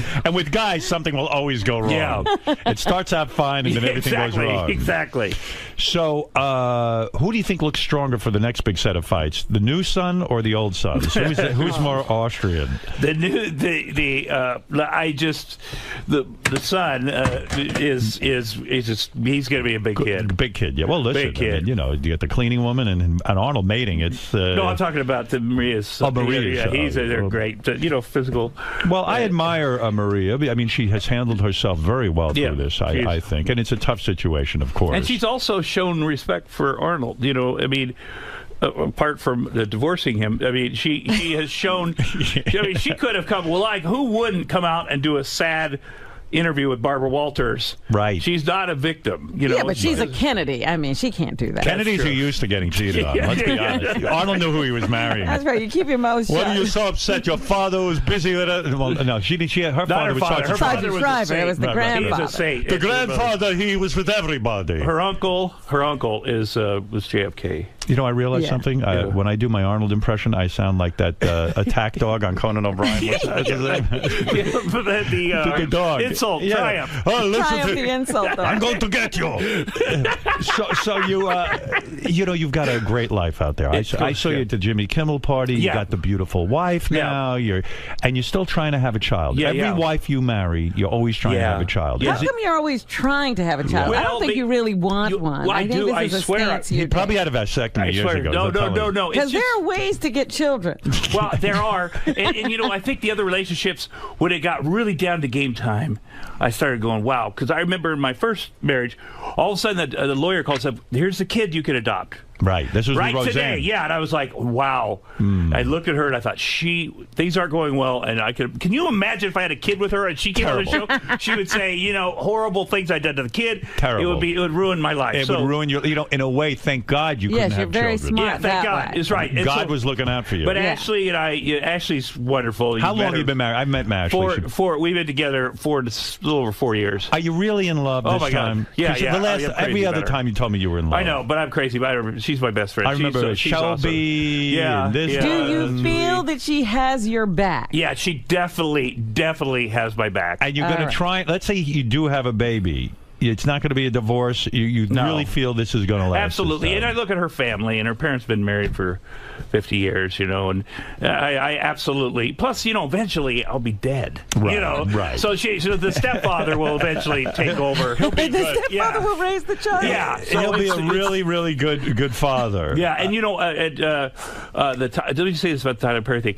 It happened at Jimmy Kimmel's party for you, which I wanted to go do so bad this year. I find out at the Tyler Perry movie, they want me to travel on that Saturday down to Atlanta to film, and I was like, oh, it's so torn. I wanted to get out of whatever. And then Whitney Houston's funeral was that day. Right. And so Tyler Did you want to go to that too? Well, no, but Tyler spoke. Right. So I thought, oh my God, what a great excuse for him not to show up for work. I could go to Jimmy Kimmel's party, more importantly. But he did show up, and he was amazing, of course, and nice and sweet. Right. You know. Well, you know, listen, you've got some life. It's just, it's remarkable. It really is. And, you know, so many stories. You know, I was thinking about Tom. You know, for years, listen, Tom has been sober. You had that motorcycle accident. When did you have that? In 2008. You broke your back. Broke my back. They put you on pain meds. And there you were again. Well, addicted. I stayed on pain back meds. in it again. And you stayed on pain meds, and your addiction was so bad. Didn't your whole asshole close up or something? No, what happened? Something happened to your asshole. Like that. Yeah, what happened to you? The worst part, my colon sort of exploded inside, and I went septic, and so I went into a coma for 3 weeks. Why did your colon explode? Because when you take pain medication, you're weakening your insides. Right. And it's something the kids don't know. They think, oh, I'll take pain medication, whatever. What are the things that can happen from drugs? Well, maybe I'll die. Yeah, but you must have been taking tremendous amounts. Yeah. And for your colon to explode. Yeah, see, I don't even, you know how they say, you know, like, I've taken some of these drugs, like Oxy and all of that stuff, but I don't know how to take it like a drug taker. How do you take it? Yeah, you must have taken like 20 a day, right? Yeah. Wow. And that's how you do it. And these kids, when I went back to rehab after I got out of the hospital, and there was these 17-year-old kids there, and they were like, they had great bodies, and they were heroin addicts, which is just like, pain pills are a version of heroin, let's be honest. Yeah. The opiates. So, you know, I kept thinking, first of all, at the time when I went back to rehab, I just got out of the hospital, and I had a colostomy for 90 days. Because your colon had exploded. Yeah, and I had an open wound from the top of my breastbone down to my belly button, which is no longer there. Right. And it was open. They had to let that heal before they could take down the colostomy. So I said, I'm not showing anybody my body. I'm not talking about this. This is so freaking humiliating. And then I'm sitting there with these 17-year-old kids that are like trying to get to them about dying. They're not afraid of dying taking heroin. They're not afraid, you know. And I thought, Well, I said, finally, I whipped up my shirt and said, hey, how about this shit here? Right. Look at this fucking shit. This is disgusting. This could happen to you, too. Right. You know, you fuck up the inside of your nobody body. ever talks about that. Right. There's worse things than dying. But isn't a colostomy bag helpful in a way that you don't have to take out time to shit? It's great. I gotta admit, it became kind of handy. Right. Because you kind of know when it's going to happen. The worst thing that happened was, soon after I got on, I'm still in the hospital, I'm heavily bedded. I get up at night, I take off everything, like the thing they had hooked up to my thumb, everything, every tube. I'm on the bathroom, on the shitter. They come in, all the nurses like, oh my God, what's going on? I go, I am fucking taking a shit like a real human. They go, you can't. I go, I'm sitting here. And then I was completely naked. And then they had to take me back to the bed, these nurses. It was very sad. I mean, what a life you've had. I mean, really, to have one's colon explode. And what the technical reason was is when you take all of these drugs, and the kids should know this, you get constipated. Right. And so you begin to push and push and push till your colon explodes. Right, but it also weakens the walls of, it's just something to think, because when I got in the hospital, I was in the medical unit of this rehab. The doctor that runs it says, this is how I got here, too. But nobody talks about it. I came here with an exploded colon. So many nurses. This is why I admire you, because you do tell the kids your colon will explode if you do the drugs. And in a way, you're right. You whipped off your shirt and said, you want this to happen to you, motherfucker? Yeah, exactly. I tell you, believe me, I lift my shirt to warn kids, too. But you look great. And you know what? You can tell you look great on AGT because you get up out of your chair and you get up on stage with people. And I don't know that the old you would have felt comfortable kind of mixing it up and dancing around, but you feel good about your body. I'm having a good time. I'm helping the contestants to win the $1 million. I'm America's judge. I'm America's sweetheart. And no one could have predicted that, could they have? Yes. It's great. Well, I'm teaching the kids how to make it in show business, and that's what's most important. You really are. So where's your beautiful wife? Why didn't you bring her this time? She's back home. She says hello. She is home. She said hello. Yeah. She said if I saw Beth, hello. Right. I was on a show yesterday. She's not here with you. No, but they had an 80-pound or maybe 40-pound fucking cat or something named Garfield. Right. Yes. That Beth helped. That it was on there. Yes. They got adopted. Yeah. I can only imagine what that would have happened to that cat in Iowa where I grew up. There would be no adoption. How's your whole extended family? Your who's alive now? My dad. Your dad is alive. Is 75, just turned 75. Jack. Your sister still around? She is. She's out of prison. She's down in Arizona. She had a meth problem. Yeah. Well, she was the biggest meth dealer in America. Wow. That was a problem. She went to prison for 20 years. That was a problem. There's a book called Methland that's written about her. Wow. So. Wow. Do you watch the show Breaking Bad at all? It's about a guy who becomes a meth dealer. Yeah. So your sister, in a way, was one of the biggest successes in the family. And when I was younger, having a sister as a big drug dealer was not bad, because she'd come by with her giant purse and say, what do you want? I'll take a little bit of everything. Was there a time you admired her and said, you know what, my sister is such a success? I mean, she was making like $200,000 a week. Yeah. At some point. Yeah. I mean, she must have been rolling in dough, walking around. Did she have to hide the money like on Breaking Bad? Or did she live a fabulous life? They put it in the walls. They put it in the walls. They buried it in the yard. Right. They have a big farm. Well, this is the thing about these drug dealers. They can never show their money. No, she was stupid. She drove a Jaguar. A new Jaguar. They had an airplane. And they were a lowly farmer. Right. And she bought a car dealership because they had so many runs going out to the West Coast. Right. So she said, fuck it, I'll buy a car dealersship. Right. So all her plates said dealer on it, and she didn't change that. So she just thought it was funny. I just always like advertising. worried. With her, it was fun and games at first, but then I said, that's my fucking little sister. And she's with this biker dude and all these bad people. But you know what's crazy? It's like, wow. You've got to, if you're going to be a drug dealer on that level, you got to say to yourself, I can't show the money. I've got to sort of squirrel it right. What good is it? I can maybe I can upgrade my house a little bit, this and that and the other thing. You got to really play it smart. But she was too flashy, like a John Gotti, too flashy, they right? Had 100 horses, and you know what I found out at the end of the day? 100 horses in an airplane. Yeah. Did you ever sit her down and go, calm down? I tried a lot of things, and there was a couple nights where me and my buddy Mike Ford were like, fuck it, we're gonna go out there, and her husband Floyd was named Sin. He was the head of the Grim Reaper motorcycle gang. Right. We're fucking gonna kill Floyd, man, because we would have to, because he'd kill us. He literally would kill us. That's a crazy thing. We're going to take my sister out of there and whatever. But at the end of the day, what I learned in the trial is she was the boss. Right. She was the fucking boss. But Floyd died in prison. Her next husband, he's still in prison. How did she become the boss in such? It's a man's world in that world. She's smart. She got married when she was 14. Right. She started, had a bad marriage. Things went wrong, and then she said, "I got to get out of this." The 14-year-old had a bad marriage. She had a bad marriage. You never hear of that. Yeah. But she said, "I got to get out of this situation." And why did she get married at 14? Did your parents force her to get married? Well, my mom, who did not raise me, who was crazy alcoholic, she said she found out she was dating Bob Roberts, who's 22. She said, "I'm going to have it. You got three choices. I'm having him arrested. You can break up with him, or you can marry him." Now, when you're 14 and you think you're in love, you say, "Fuck, I want to marry him." So my mom drove him to Missouri, where it's legal, and did it. I tried to call my dad. It was too late. Can you imagine what craziness you come from? No wonder. Yeah. I mean, isn't it a miracle you've come out okay? Yes. I mean, relatively okay. Yeah. He did have his colon explode. Yeah, I did have that. Right. Yeah. It's just a remarkable life. Yeah. You're a remarkable man. Yeah, thanks you. You too.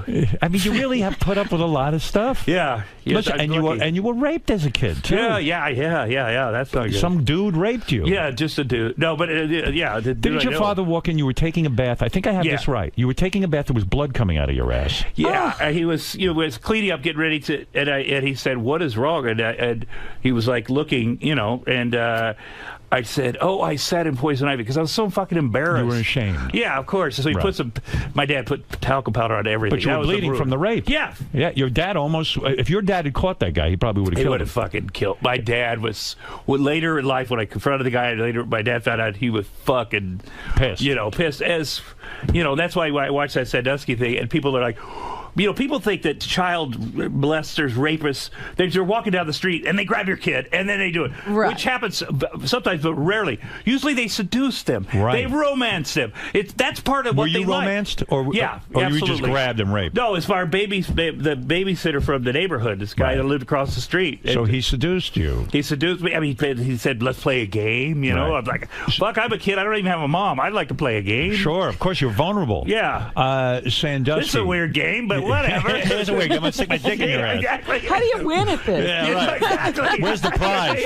But you are winning. What was the game, by the way? Well, we go in the closet. At first, he'd put his hand in my pants, and he'd have the opportunity to put my hand in his pants. Right. Which was weird when you're a kid. You're like, what is happening? Yeah. Right. He is Harry. What is that from? Yeah, you're a big I just schlong. remember thinking everything was so weird. But you get rewarded. You give you a candy bar. I swear, he gave me a big candy bar at the end, not a little candy bar, but a big candy bar.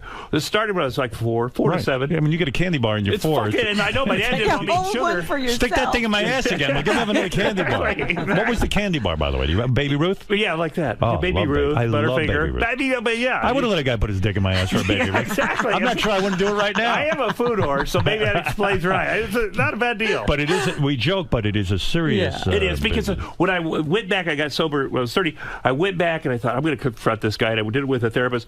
I went and found all the kids I grew up with, and it took a little while, but it was nice.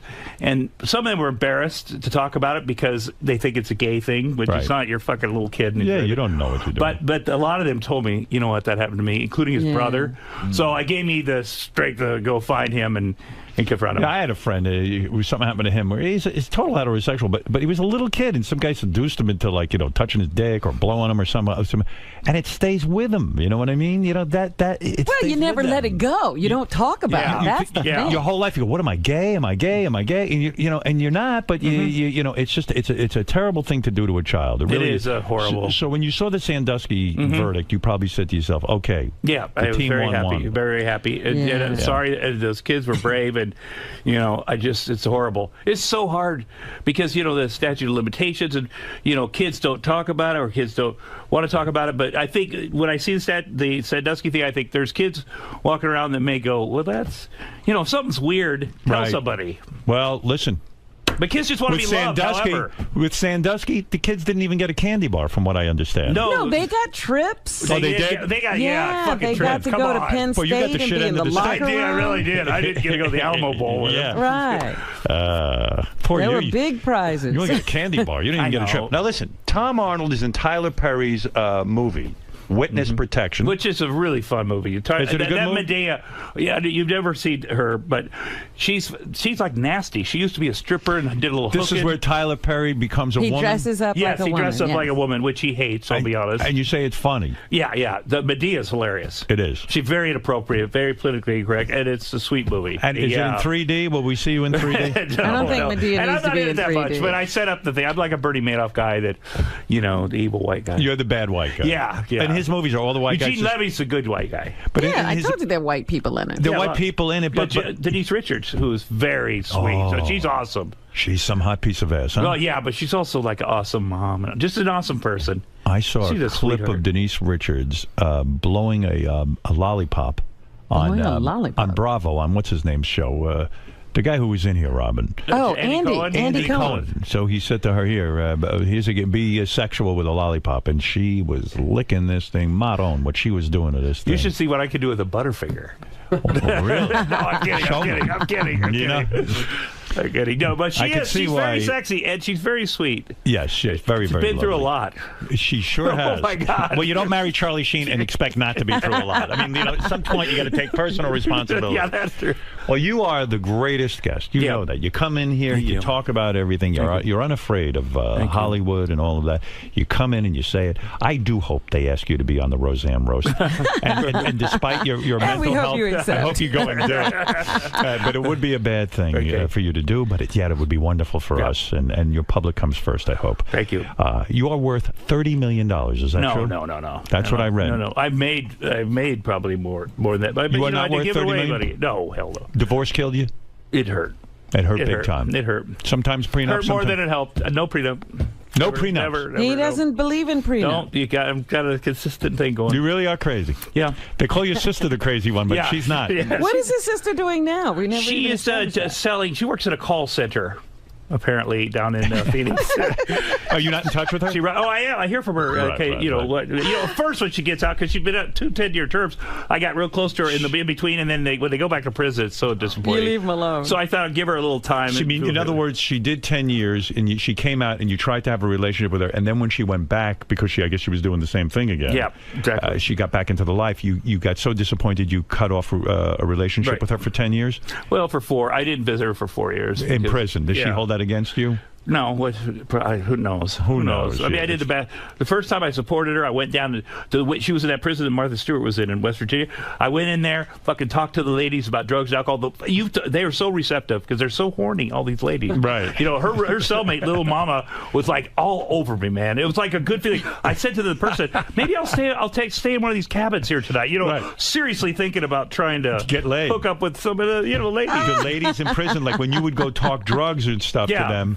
They're really that horny that they'll just fuck you if you're a guy. But my best message was, no man is better than a bad guy. Every woman there, 90% had been a boyfriend that did drug dealing, and the boyfriend said, hey, go take this package over there to the airport for me, would you? And then the boyfriend doesn't even call him in prison. Wow. Or doesn't write him. Does it, and they still stay with him. Wait, I got to meet your sister sometime. She sounds like a real mastermind. I would love to talk to her. She must be a genius. I mean, I don't condone meth dealing, of course. No, of course. But the fact that she was one of the biggest meth dealers on the planet, and that she had this big business going on. She used to deal with people in California. She said, fuck it, I'll just deal with the Mexican mafia. That's who they're sending the stuff up to. There's a name for them. I can't remember what it is. I'll just go straight to fucking them. Yeah. I remember once I came to their house and they were packing a suitcase or a briefcase with $100,000. And I said, where are you going? They go, Vegas. I go, why? Well, one of our drivers got arrested. We're meeting the judge. And that was kind of the big, they had a lot of police working for him. It was. Did she ever try to pull you into the life? No, I think she knew that I was such a bad drug addict that I would use it all. But were you tempted to go into her business? Because you probably, as a young kid, there weren't many options. You probably said to yourself, shit, she's making $200,000 a week. Yeah. I'm getting involved. Yeah. I did, but the only reason I didn't, I'm not above it, was just there's so many fucking slimy guys with machine guns walking around. And anytime you're like, this could go really bad for everybody. I mean, when you're dealing with the Mexican mafia, right. I mean, it's you got to be a real player. They don't even go to see you unless you really know what's going on. Right, and she got to know them, and they respected her and whatever. Wow. And also, and then Dax's movie, Hit and Run, with Bradley Cooper and Christabel. Please watch that when it comes out. We'll send it to you. You'll love it. When is that coming That's out? August 24th. I swear to God, it's great. Dax Shepard, who I know, is Yes. a terrific, funny guy. Yes. Kristen Bell, gorgeous. Beautiful. Funny as well. Super funny. Yes. Bradley Cooper's super funny in it. You're good friends with him. I like him. You know everybody. Tom Arnold knows everybody. I don't know He's everybody. always in the center of everything. If you ever want to have fun, have Tom on your radio show and just listen to him. I mean, it's endlessly good times. Tom Arnold is in Tyler Perry's Medea's Witness Protection in theaters everywhere. Tom, you're the best. Thanks, buddy. Thank you for having me. We will be back right after these words. All right. Tom, may I talk to you for a second? Of course. Hi. Howard kept calling you the most remarkable guest, the most wonderful guest. If you want to have a good time, talk to Tom Arnold. Why do you bring it so greatly when you come here? I mean, you don't hold back. Well, I've been here before, and I feel like, like everybody does, we know Howard, personally, and so it's easier to talk about stuff. This is the point after the interview where I'm thinking, who did I piss off? Who do I need to call? Who do I need to, apologize to? Hopefully some people didn't hear the interview, but, you get in the middle of it, and it's so personal, you're just chit-chatting, and so you get into those things. He sits you down, he looks into your eyes, and you forget He does look into your eyes. that millions of people, and possibly the people you're talking about, could be listening to you. You don't even think about that. You think it's just you guys joking around by Jimmy Kimmel's pool or something. Right. You get in that comfort zone, and yeah. Is Arnold listening? Do you think Arnold heard any that's of the your... first thing I thought of when I got off. I hope not. I hope I didn't say anything to offend Arnold or Maria, and but he's probably not listening. But forget offending them. You don't want to get disinvited to one of those birthday parties. That I know sounds he's like a got lot one of coming fun. up. He's got one coming up, so I might be able to fight at it. No, it's all good.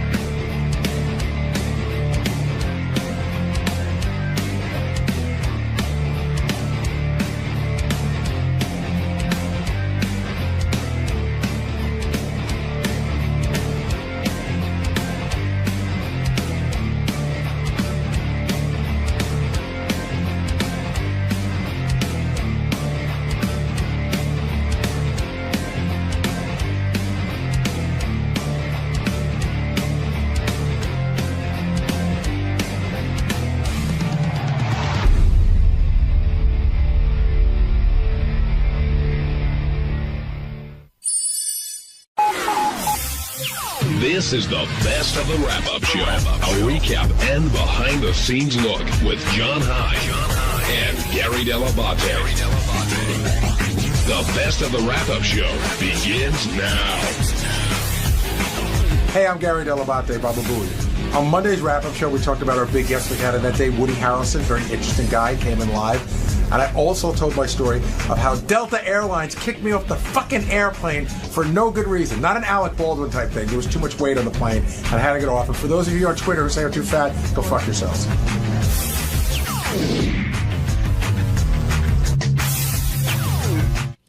Hi, Benj.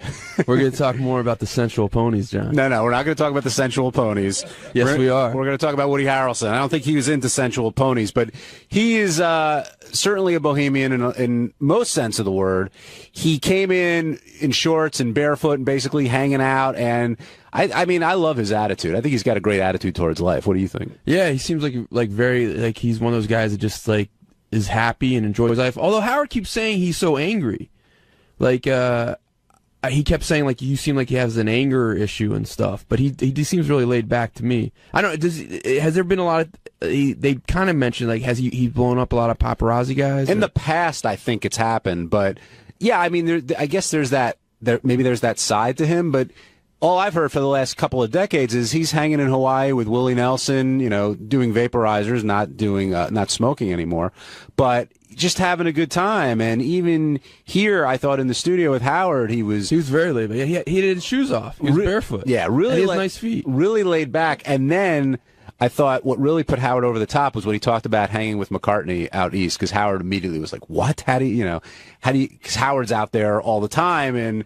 McCartney's actually playing his music, and you could sense Howard was pretty jealous. Did you notice that? Yeah, well, I always think when McCartney's name comes up, like that whole autograph issue might be in Howard's mind, like that kind of makes him have feelings towards McCartney. So you think he wants to make good on that? Like that maybe McCartney is even more. Well, I think he's always been super special to him, but I think that issue, it's like it makes him even more like an icon and everything.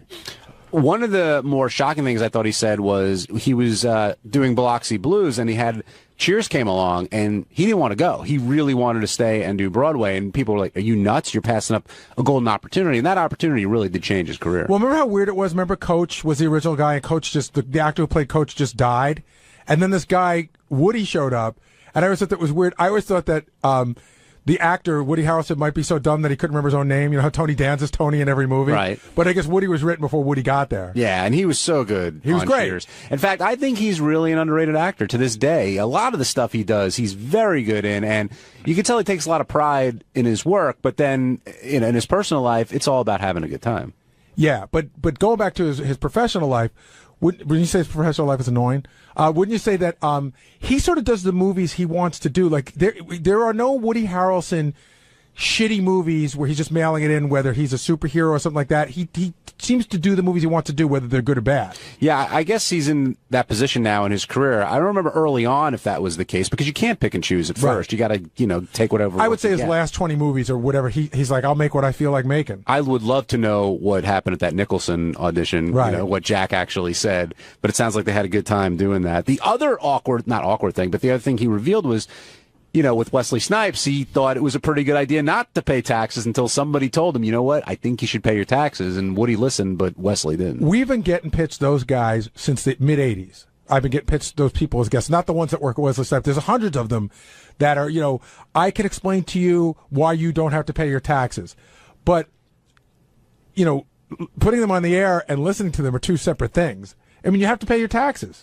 You weren't in here when I asked it, so I'm going to repeat it. How jealous was Howard of Woody when he was talking about the time spent out east with McCartney? Oh, my God.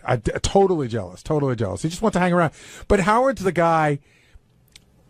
How can I explain this? It would be like the guy that wants to hang around with Howard in the hopes that Howard will tell a bunch of jokes.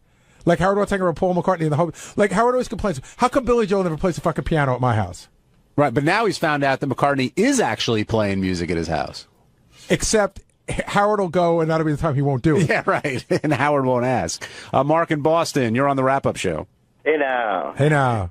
John, I love that food show. You're going to wind up 50 pounds heavy by the time that thing's over. Oh, thank you. I appreciate that. And as far as Woody goes, I mean, his last interview when he had Willie Nelson on over the phone, I guess he was just able to be high and let it fly out. I mean, he seemed to get a lot more in that interview. It just seemed like when he came in today, it was just, he said he wasn't high, and it showed, I guess. I don't know. What does everybody think? Do I think he was high today? No, I don't think he was. Right, but I mean, as far as do you remember the last call that when he called in with Willie? But I think it was also 1 o'clock in the morning. He was at his house in Hawaii, and him and Willie were hanging out. It's just a different vibe. Okay. I mean, I thought he was such a fan at this point that coming in it would be a lot more relaxed than it was, because I know he's a big fan. He said it himself. Yeah, I thought he did a great job. I mean, he wasn't the guy that was on the phone last time, but Right. I always wonder a guy like him. He's as A-list as they come. When he's in New York, how does he get pot? Like, what does he do? It's not hard to get. No, of course it's not hard to get, but it's does he have someone assigned to get it? How does that work? People figure out how to get pot. It's not so illegal and so hard. Like, it doesn't have to be a big secret. I don't even think I don't think it's that big a deal. We used to have a guy on our show. He's since died. He used to be the Pope of Pot. Mm-hmm. And we had him on the show, and the thing was, he said, I can get you pot in an hour anywhere between 14th and 96th Street. And Howard had the best line. He said, I don't even give a shit about pot. I can't get a package delivered that fast. Jesse in San Diego, you're on the wrap-up show. Hey now, I wanted to comment about the Alec Baldwin interview as well. I thought it was a great interview, but I think that Howard missed a golden opportunity to ask Alec about Gary's getting kicked off the plane for the baseball All-Star break. Yeah, Gary, what happened with that? I know that didn't come up today, but you got kicked off the plane on the way to the All-Star game? You don't know this? Of course you know this. Very, very quickly, I was on a plane, boys' weekend, booked it in February through Delta to fly directly to Kansas City, get on the plane, right? I checked in an hour and a half before, get on the plane. We're sitting on the tarmac for like an hour, and the captain keeps coming on. Well, we've got some things. We have too much fuel. We've got some extra weight. We got to take some luggage off. We're bringing for some other people. Then all of a sudden, an hour after we're supposed to leave, a woman gets on the plane, and she says, we're 600 pounds too heavy. I need 4 volunteers. So nobody raises their hand because we're all going to the All-Star game. Who wants to get off the plane? Right. And then immediately she says, if you don't get off the plane, we're just going to start picking people at random. Nobody volunteers. She comes back 15 seconds later. She calls 4 names. One of them is not mine. So I'm sort of laughing because my buddy from the Mets got kicked off, and I was like, I can't believe it. This sucks for him. A little bit of talking up front. She comes back on the plane. She calls my name. Everybody on the plane knows I'm there. They're all fans of the show. It's all baseball guys going to the All-Star game. So now I have to do the walk of shame. Not only do they kick me off the plane, but then I start making a bit of a scene. I said, hey, I booked this ticket in February. This isn't fair. And when they finally get me off the plane, I had to go back because I left my glasses and my book. Oh. So I had to walk back. And everyone just looked at me like just shaking their heads because they were so sad. But they left 4 empty seats on the plane. It's not as if they didn't know they had a full plane. They just, for some reason, had too much weight. Too fat.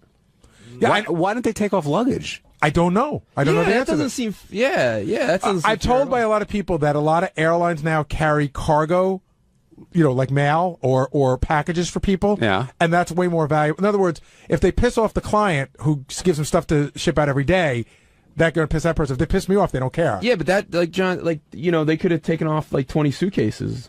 Yeah, and I cracked a joke about the reason why they called my name after the first 4 is because the 4th guy called was with his kid. And I said, well, we can't kick a minor off the plane. I go, why not? Kick him and his dad off the plane. Yeah. Clearly, they were ahead of me on the list. Why do I have to wait? I would have flipped out. I did. Do you think it was at all like, hey, we'll take the, quote, celebrity name so other people will feel like we're not being like... She had no idea. She had no idea who I was or anything. She just was like, she claimed that they claimed that they took it by the last people who checked in. So I checked in an hour and a half earlier. I can't believe that everybody else on the plane checked in before, because people come, like 10 minutes before the plane leaves. Were you taunted as you walked off the plane? No, it was quite the opposite. I just got a lot of sympathy. And then I was at Fan Fest the next day, and a guy walked up to me. He did not know me from the show. And he goes, you're the guy from the plane, right? And I go, yeah. And he covered his kid's ears. He goes, that was the most fucked up thing I've ever seen. He goes, we were all talking about it. He goes, we couldn't fucking believe it. Hey, on Tuesday's wrap-up show, it was all about Benji. Of course, Benji wasn't there, so thank God there was no getting sucked into the Benji vortex. Benji wasn't allowed on the wrap-up show because he was late that morning and was banned. Everyone piled in to talk about what should happen to him, if he should be fired, if he should just be let to do whatever he wants. It got pretty brutal. I would check it out.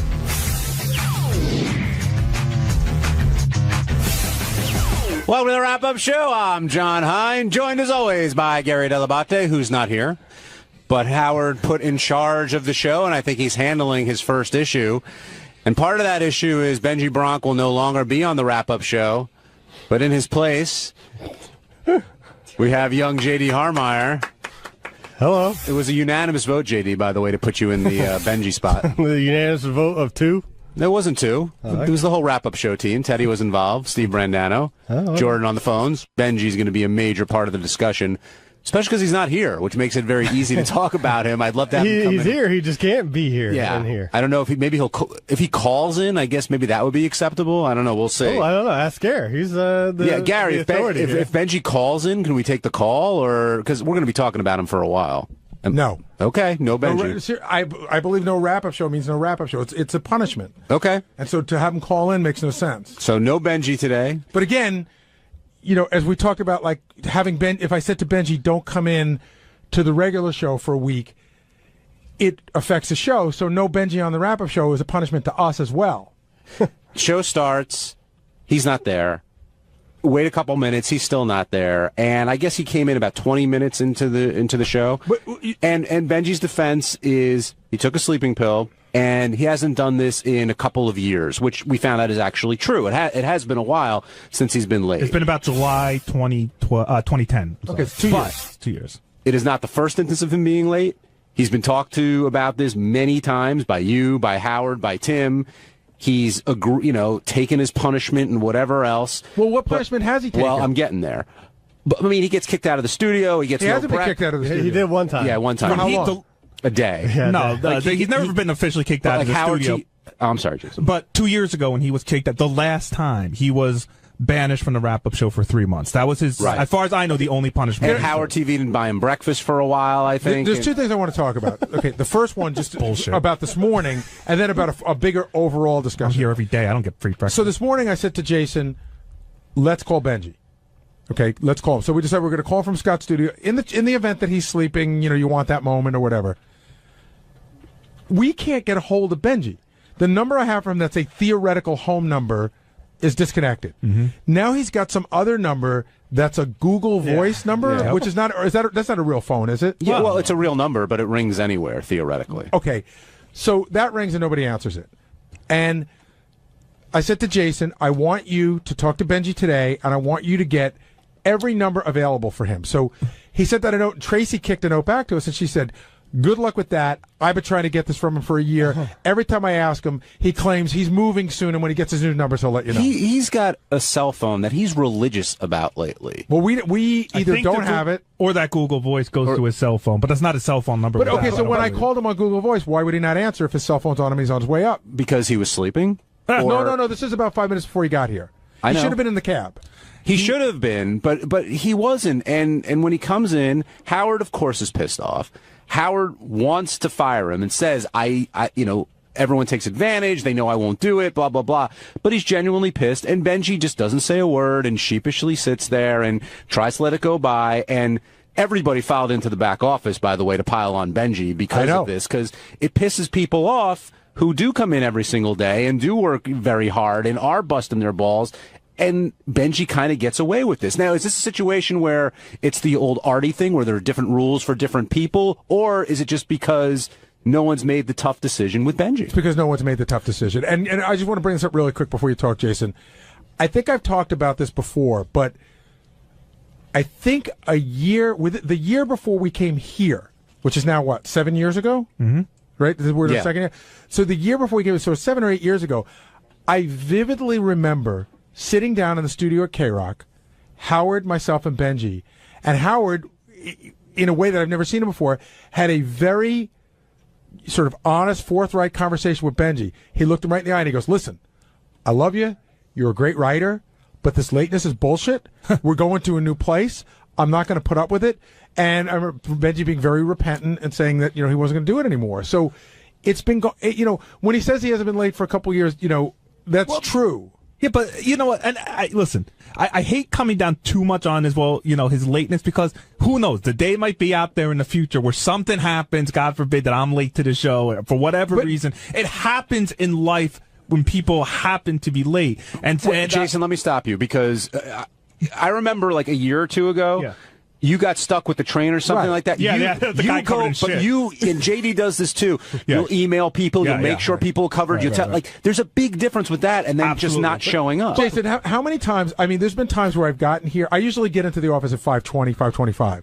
There's been times where I've walked in at 1:45 or 10 of, and I've called Jason. Jason, I am definitely going to be late. I'm going to be there at 1:45 or going to be there at 10 of. Yeah, let Howard know. Put the stuff in the studio for Howard. Let Howard know what's going on. But I'm sorry, I was just going to say, but to go back to Benji, it's, okay, yeah, he's only been late once in 2 years, which, by the way, is more than anyone's been late in the last 2 years. But it's the history that really, you can't ignore the history that goes along with the I don't care if he goes another 2 years without being late. I'm going to be Benji for a second, because Benji sat right next to me. I could literally hear him coming out of my right ear. I'm not the only one who's late here.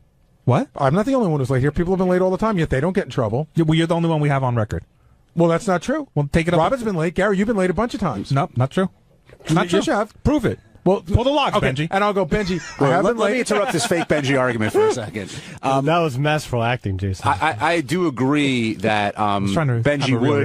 No, Benji would argue that way, but no one cares. Yeah, independent of that, like that's past. Let's get to the crux of it. I think he realizes, whether subconsciously, deep down, whatever you want to say, that ultimately he's not going to get fired. And as long as he thinks that, as long as there's no consequence, ultimately he'll sleep late. I don't think he's doing it on purpose, but I know he's not afraid enough. He's not afraid enough. There's that sense of paranoia that all of us have. Yes. I mean, we wake up before our alarms. We make sure that we're here, and Benji just doesn't have that, for better or worse, does not have that trait in him. Sunday night, I went to bed at 9:30. I fell asleep. You ever have the thing where you fall asleep for 10 minutes and you're in deep sleep and then you wake up? Yeah. Okay, and then the rest of the night was looking at the clock because I hadn't been here in so long and you're so afraid. And Howard brings up a great point. On the schedule that we're on, it's almost unforgivable not to be here. Exactly. It's weird. I had the same thing Sunday night. After these 2 weeks off, I woke up in a panic that I was late for work. It was only midnight. I didn't, it was like one of those things where your body isn't real. I just woke up and, oh my God, I'm late. And then I looked and it was still midnight. The kicker, I'm sorry, Garrett, but the kicker is none of us, the four of us, none of us live in Manhattan either. We all live outside the city. But isn't that always the case? Isn't it always the case? I remember, I used to be involved with something, but it's the person that lives the closest that's always late. I just always find that to be the rule because there's no fear of I live around the block. I could be there 2 minutes and then they cut it too close. Whereas people like you and I put in for like I used to have this argument with Stuttering John. You get home you drive home at 1 o'clock in the afternoon, 2 o'clock in the afternoon. The entire way on the all news station they tell you that this unbelievable storm is coming tomorrow. The storm that you can't believe is coming tomorrow. So what do? I set my alarm for 20 minutes earlier. Because I know I'm driving through a big storm tomorrow. John would come in and go, oh, fuck, it snowed. I was like, we all knew it was going to snow. I mean, like, it's no shocker that it snowed. They fucking told you all day it's going to snow. So if I could change this over to Benji on, let's say, Thursdays and Fridays. Now, I don't know. Some guys like you have a deal where you only work Monday through Wednesday. Before you go any further, because this is where I was going to go next, and then I want you to say what you're going to say. I felt part of the thing with Howard was there was a whole underlying thing about, like, hey, Benji, you leave here on Wednesday, you come back on Monday. I'm not even asking you to do a lot, but I think there was a feeling like, well, what is it that you do? And I think that was sort of a thing that bubbled under all of this. That's come up before. Yeah, I don't think that was underlying. I think that's right there. I mean, this comes up every time. So I guess my question is, do you know if Benji is contracted to only work Monday through Wednesday, like some people are? I don't know for sure, but I'm almost positive that part of his deal is he does not have to work those days. I'm almost positive. So are you going to try and enforce him to do stuff, or can you? Again, now that I'm in charge, there's a lot of things that I won't get into because now it sort of crosses a line. I used to be able to guess at what should be done, but I will say this, that nobody at the show, nobody's job at the show, including mine, is a gimme. Right. And while, I could get a phone call this Saturday afternoon from Seinfeld's publicist telling me Jerry wants to come in on Monday morning, at which point I will stop what I'm doing and book it, make sure he's got everything he knows, at which point I will call Tracy, and Tracy will make sure it's in the system, and then I will call Will, and Will will have to now have to start working on doing research on Jerry Seinfeld. Right. And Howard might see the note and he goes, well, if Jerry's coming in, maybe it'll be funny if we call Gilbert to call in and do Jerry, at which point on Sunday I will spend the whole day tracking down Gilbert. Do I work on Saturday and Sunday? No, Saturday and Sunday is my day off. Am I going to do it? You're fucking A right, I'm going to do it. That's just part of it's like Tim has a lot of lines that we goof on, but this is what the show is it's a culture. It's not just a job. It's there's no definition of when it starts and ends. And so I would think that if you wanted to make yourself incredibly valuable, even more valuable, so that nobody even gets the idea that you're expendable, you would do a lot of things that you don't necessarily have to do. You make yourself indispensable. That's right. Would you be able to fire Benji?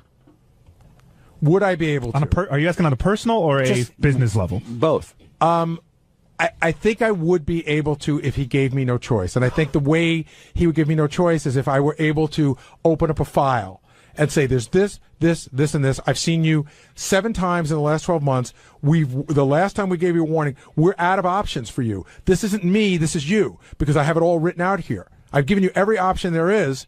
And, because even now we're sort of like, we don't really know how many days he's been late and what days there are. I wish I did have those in a file.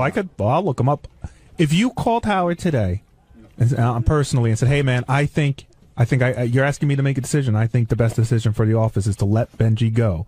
What do you think his response would be? Hey, do what you got to do, or do you think it'll be a meeting with a bunch of people, or how does that work? I think he'd want to meet about it. I think, and I could say, by the way, I don't feel that way. I mean, as pissed off as I am about this, I still feel he's an important member of the team. So I want to make this work. I'm not at the point. It's funny.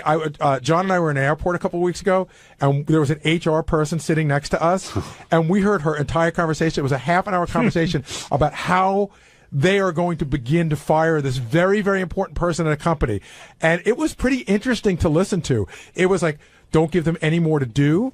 Don't give them any more as far as sales is going. It was like this whole thing about sort of locking them out and how it's going to be a process and we're going to get there. Now, if I was Benji, I'd be very nervous that Shuley will now try and impede my walk to the office every morning. Well, and I'm not positive that, by the way, it's a discussion I need to have that Shuley won't be sitting in the studio on Monday. No, I mean like either instead of Benji or along with Benji. I mean, I would be worried about Shuley physically stopping me from getting to work on time. Sabotage. Has anybody lobbied you for Benji's chair yet? Yeah. No, just Shuley. Yeah, just Shuley. High-pitched Mike. How are you going to get up for? And Shuley didn't really lobby me, but yeah, that's just Shuley.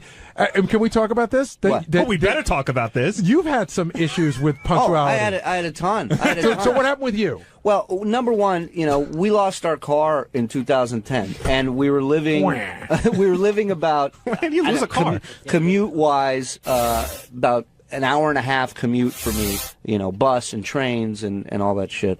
And it was just tough. It was tough for me to get here at the time that I needed. Like, I used to go in and do headlines, and it got to the point where I couldn't make it in at that time. Teddy violin music. Please. And so I just told him, I said, look, I can't do these headlines because, you guys are relying on me to be here at a certain time, and I can't pull that off right now. But did they sit down and give you a talking to? Many talks, absolutely. Right. I've had many discussions, and they've given me lots of opportunities, and I've taken those opportunities and changed what I need to change about it. We moved.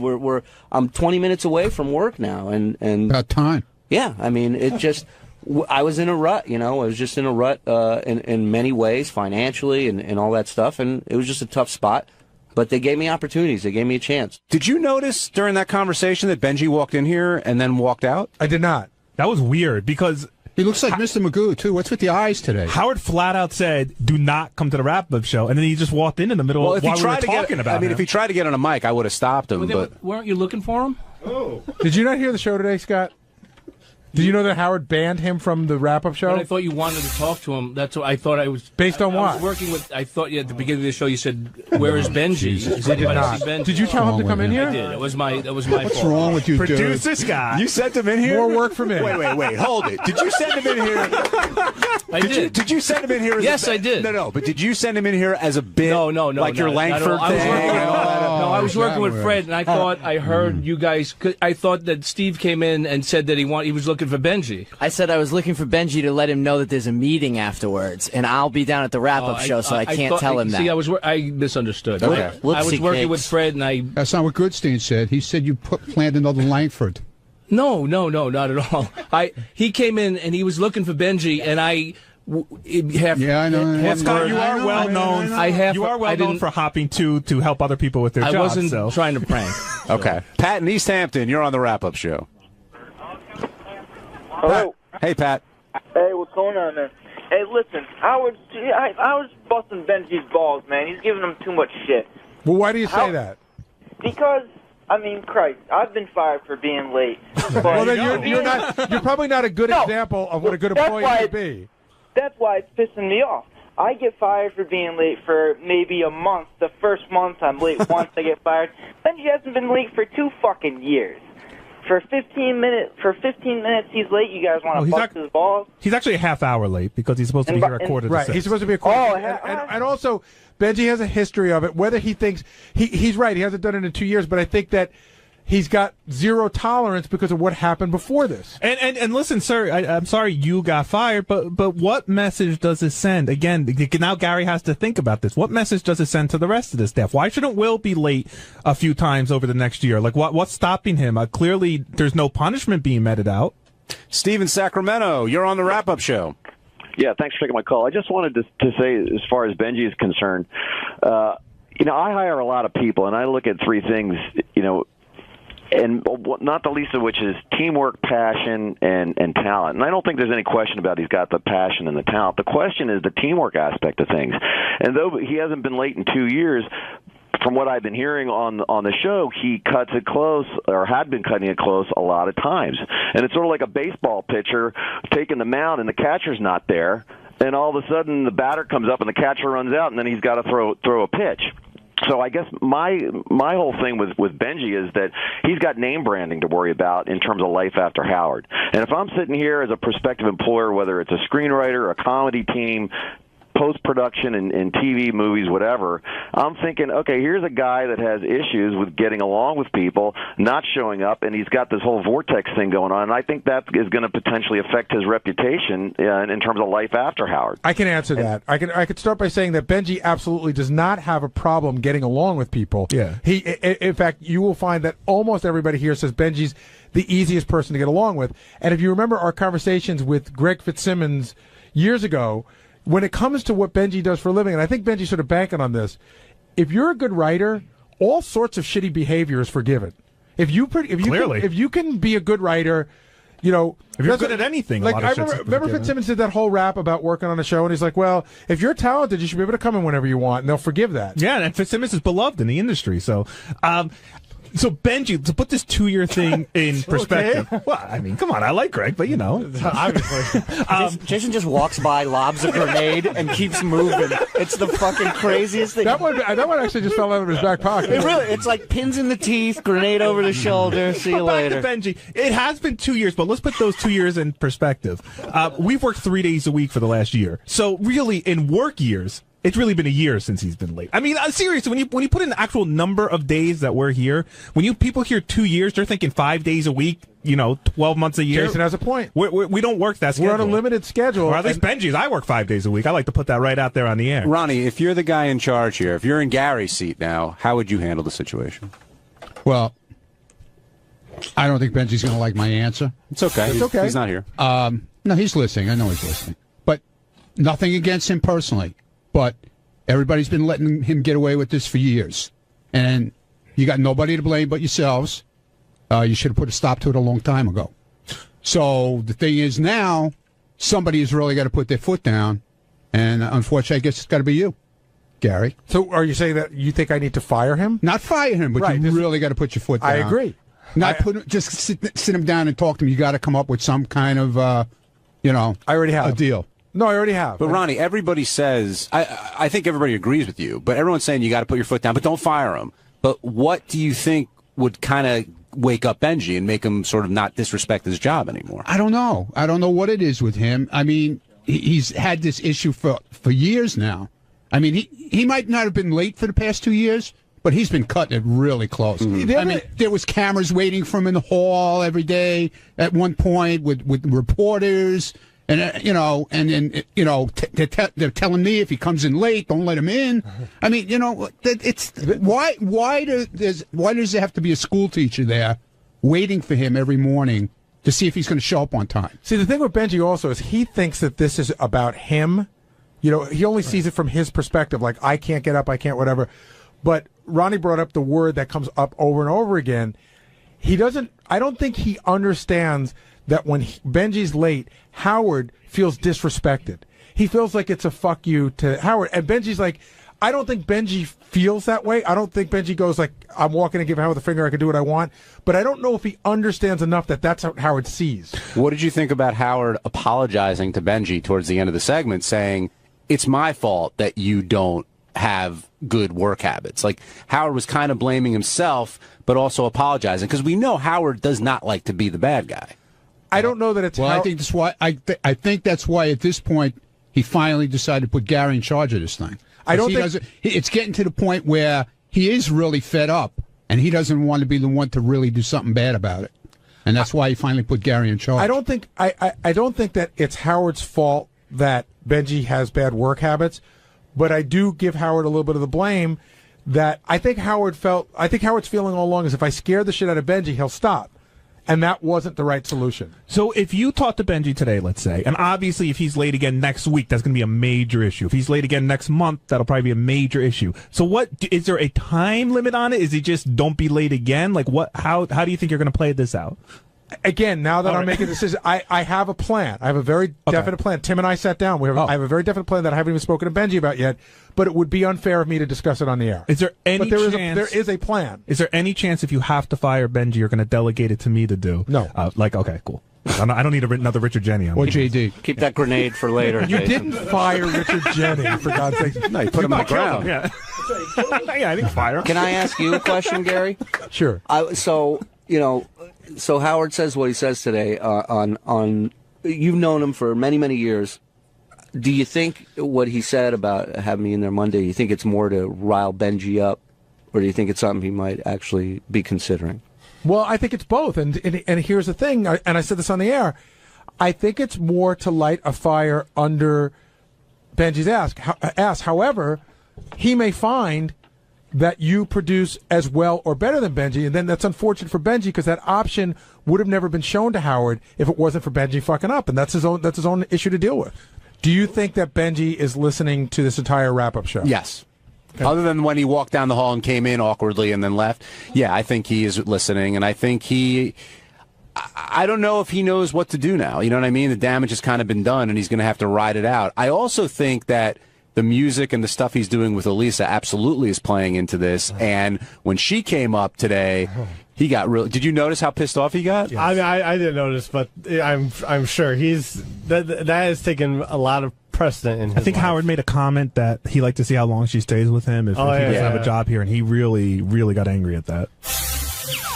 On Wednesday's wrap-up show, we followed up Steve Brandano's Good Con with a discussion about Howard Con. Who would people go as? Could it really happen? And everyone's pretty excited for it. I hope it happens, and I'll be there. So will you.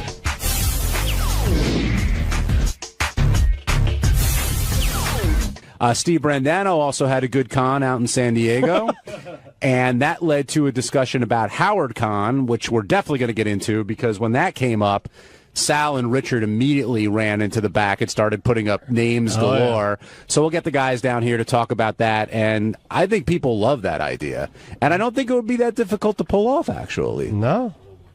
We almost have like a little Howard Con at all these AGTs and stuff with Marianne and Bobo and stuff. Not the same. Well, I know, but like it's a mini, like, a bunch of Stern fans getting together. You know what I mean? It's a great gathering. Yes. But we need to take it to the level that Howard was talking about today. I think the fans would. You'd get a lot of Bobos and maybe Eric the Midgets, but I think the more obscure, the better. And I think maybe some kind of contest, Gary. I just thought of another one. Who? Dead Air Dave. Dead Air Dave is a great one. I'm going to go with Eric. I'm going to go with Eric the Midget. You've already decided? Yeah, I'm going to be an angry, miserable, racist little fucking Eric. Racist? Yeah, because I could be whatever I want. So as Eric, I'll just be angry and I'll say all these horrible things that I think he says when nobody's looking. I got even better. Can I be your Jan? Yes. Get over here and wipe my ass. Will you around? Gary, Steve did say he had a good con, unlike you, who doesn't like to use that expression. I am so not buying into that, and I felt douchey when everybody would ask me, "Is this your first con?" I would go, "This is my first time at Comic-Con." Why are you against it? I don't understand. Because I don't think it saves you any time. It doesn't. It's not that big an abbreviation, and it just but it's what all the people say. Doesn't make it. A lot of people down south use the N-word. Doesn't make it right. No, it's not the same. Do they all say it? I think you'll come around on this, Gary. No, I won't. Does anyone say how's your CC? No. Everybody says, "Are you enjoying the con?" No, but when they write good it, con? When they write it on Twitter and everything else, con? it's SDCC. Yeah. That Right? is true, but through all that, that begat a conversation about a possible Howard Con, and that's when Richard and Sal, really everybody, ran into the back. And Will, you were fielding that list of names that was never ending, and you guys agree the more obscure, the better the attendee for the con, which I don't think would be too difficult to pull off. Do you guys? No. And we were like, whenever Howard would say one of these names, we'd be howling with laughter. Like when he said Neil Berliner. that was a good one. It's so obscure that nobody out there hardly knows it, but we just get such a kick. I got a great one. I told News I'm going to go as Dick Bag. Dick Bag. That's Remember good. Dick Bag? Dick Bag was the he was the chief engineer in Philadelphia. We did a phone interview with him in '86. I think six people got the Tom Gizmondo mention. And it was in the back office. Yeah. I actually Valley songwriting partner. I actually went for. I said I'm going to go with Tom Gizmondo's wife, Carol. Yeah, very nice.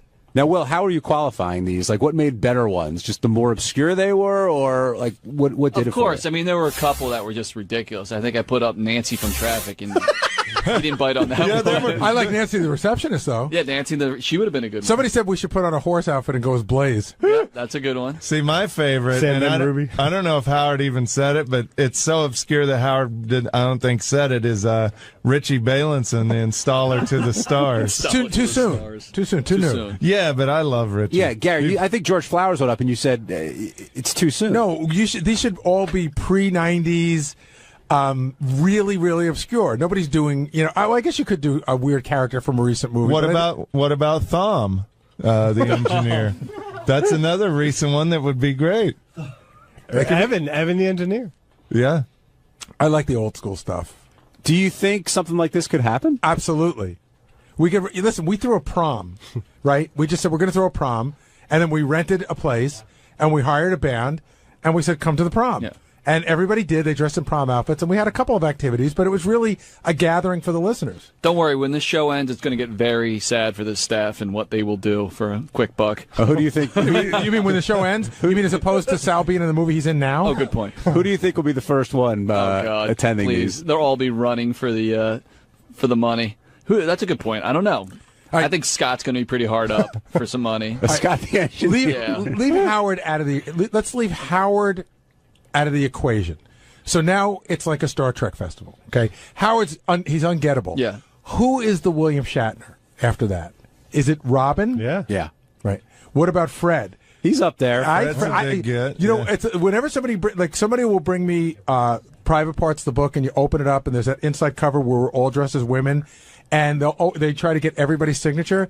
And whenever I see Fred's signature, I go, you have the elusive Fred Norris signature. That's a hard one to get. I see Fred, though, and Robin as kind of like they have the fuck you money, so they don't really need to go there. I wonder, though.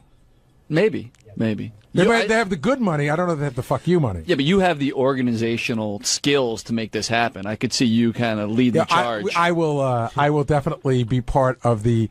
What do they call that package? The executive package, where you get 5 minutes with me in the back. The VIP. The VIP package. 5 minutes with me in the back. A picture with me, but not with anybody else. I don't do pictures. Signed pictures. Of course. And what's the part of all that stuff with the experience and. Maybe I can give them a piece of my my Adidas jacket. The Gary Dell'Abate experience. That's funny. It's going to be a cruise, you think, or some cruise in Vegas, or no? I think everybody would be up for it. Right here at the Javits Center, be fine. You think so? Yeah. I mean, these guys from Star Trek, they make a full living, right? Going to these conventions. Some of them do. So, do you think that as staff members, you could make a full-time living going around the country and? I wonder how long. Whatever you do. I wonder what the legend of the show is after the show ends for people on a lower level. Right. The legend of Howard is always going to be Howard. But I wonder if 10 years after the show ends, if anybody gives a shit about Baba Booey or Sal or Richard. I wonder how far it goes. Star Trek, for whatever reason, has gone on for 30 years. But I wonder, does that Captain Pike guy, I don't think he makes a living. Well, the thing is, if the channels stay, even if Howard retires, if the shows keep getting played, then the legend could live on. It'll be very interesting to see. Chris in Saratoga, you're on the wrap-up show. Hey now. Hey, Chris. Morning. My character I'd go to Howard Kahn would be Dr. Remulak. That's a good one, but nobody knows what he looks like. So I guess you could just put on a doctor's outfit and say, "I am Dr. Remulak." Plus, you gotta. And he wasn't really behind the scenes. He was doesn't have to be behind the it. Could be on the show. It could be any character in history. So you go as Kenneth Keith Kallenbach. You go as Dr. Remulak. I like objects too, by the way. Like you could go as Gary's trumpet. No. I thought the good one was go as Cookie Puss. Cookie Puss is a good one. I would go as the EIB chair that Howard ordered a K-Rock that he never used. That Richie Herbie got it. the condom 143 used on Sal's wife. Never too soon for that. What else did you want to say, Chris? No, I just wanted to throw out the Dr. Remulak reference. I think it was more so when he screwed up, he would have to repeat, "I am Dr. Remulak," like 5 times in a row. I remember Stuttering John catching him sometimes saying something other than that. It was just pretty funny. Good reference. Yeah, I think like Gary said, though, he's more of an audio versus a video But kind you- of guy. you could But you go- can go as him if you want to. Mike in Kentucky, you're on the wrap-up show. Hey, how's it going? Yeah, I would definitely 100% go to a convention or a Bro Stern or something like that. I would go as Grandpa Al Lewis, Kurt Waldheim, and Gary just added Cookie Puss. Kurt Waldheim's that's a brave idea. It would just be so much fun because it'd be so out there. That's right. Yeah. So, yeah, that's about it. Great show. The impression guys were good today. And, yeah, I don't see why you guys don't put it together. I'm surprised some fans haven't done it already. But, you know. See, I had a costume I was pretty proud of. I would go as OJ Mask, but then once you take off the OJ mask, I have a mask of the guy playing OJ Of Neil? Of Neil That's under great. it. Yeah. That's a great one. I wonder if this will spontaneously happen at the block party. Do you think people will just show up to the block party, start showing up dressed up? Surely you can answer that question. Jamaica, baby. What a better place for the first annual Howard Con than Jamaica. Why not? I mean, we did a show in Jersey. We had Debbie the Pet Lady there, Sour Shoes, High Pitch Eric, Medicated Yeah, I don't Feet. want to meet any of those people. I just want to see those people in costume. Yeah, exactly. But I mean, in a way, it's like a smaller version of that. Yeah, why not? Sour Shoes is a good one to go as, by the way. Yeah. Tom in Rockaway, you're on the wrap-up show. Oh, my God, I'm so excited. First of all, I missed most of the show today because I just left divorce court. I'm finally divorced, so congratulate me, please. You sound very sad. Yeah, I'm extremely sad, really sad. God, I'm so excited to be talking to you guys. Listen, Cook's Puss was an excellent one, and it's better than mine. But Mr. Methane was my suggestion. Hello, everybody. He'd be great. That's a great one. That's a great one. Have some powder on your ass. I think, Richard, you should go as Yaki the Tickler. I think that would be Who doesn't love the sound of a child's laughter? No, I want to go as Casey Armstrong's poster. The poster that he sold. or as the photographer. Yeah, That's the better. photographer. I'm yeah. going as Casey's parole officer. Alton in Charleston, South Carolina. Welcome to the wrap-up show. Hey, how's it going, guys? Good, Alton. What's on your mind? Got a good idea for the Howard Con. If I was going to show up, I think I would dress as Benji Bronk, but I would definitely show up late, not have any material, and not be funny for anyone.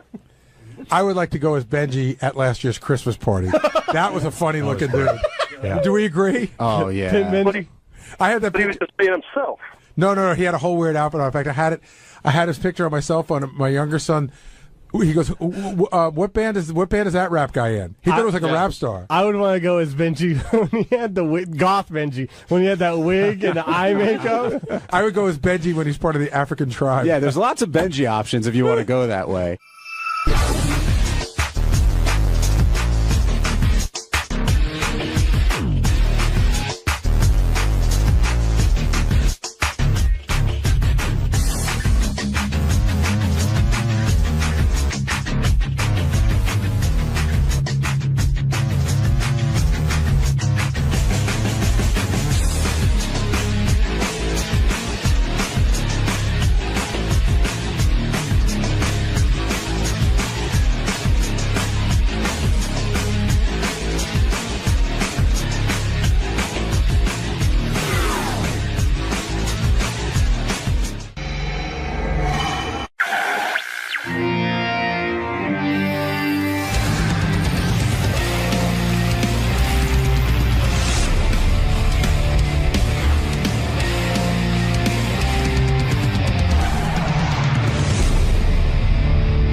Do you want to go over Woody Harrelson notes now, or do you want to wait? He's not here yet, but he should be here in the next 10 minutes. Oh, right, 7:45. What was I thinking? Yeah, you better go over them. Okay, real quick. He's promoting a play that he co-wrote and directed called Bullet for Adolf. Okay. And he also bought a car solely so he could use his vaporizer out of it. Yeah, right. That's fascinating. I might start with that. Yeah, there's better stuff on the second page. He's so into weed. Yeah, he bought the car just because it had the 110. So great. That's insane. Hey, what's up, Woody? How's it going? Not bad, man. How are you? Great. Beetlejuice, that's the man right there. Right this way. God, I wish I had something exciting to say. Morning. Gary. Nice to meet you. Good. Woody Harrelson will be here. Is he here, Gary, or should I go on to something else? I know he was due here. Is Woody late? He's here. We're just signing him in right now. Oh, you're signing him in? Oh, good. All right. Then I know what to do. Woody's in the building. Woody's in the building. Woody Harrelson. Name some of the movies he's been in besides White Men Can't Jump.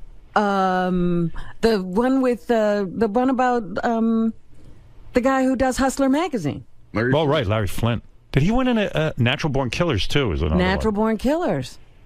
That was I a think good he was movie. nominated for an Academy Award for that Larry Flint portrayal. He should have won that.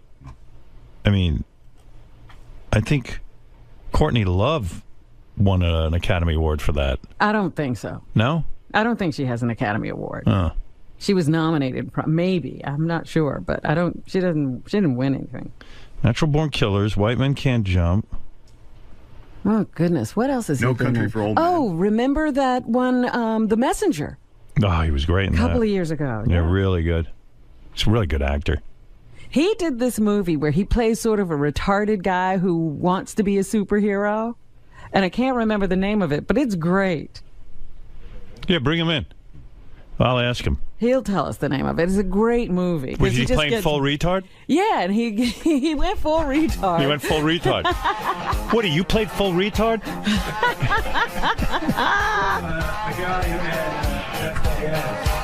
FAS. What's that? That's the most common form of retardation, fetal Is it? alcohol syndrome. Great Good to see you, sir. Good seeing you. Yeah. Welcome. It's Good to called see you. Defendor. Yeah, it's great. I love that movie.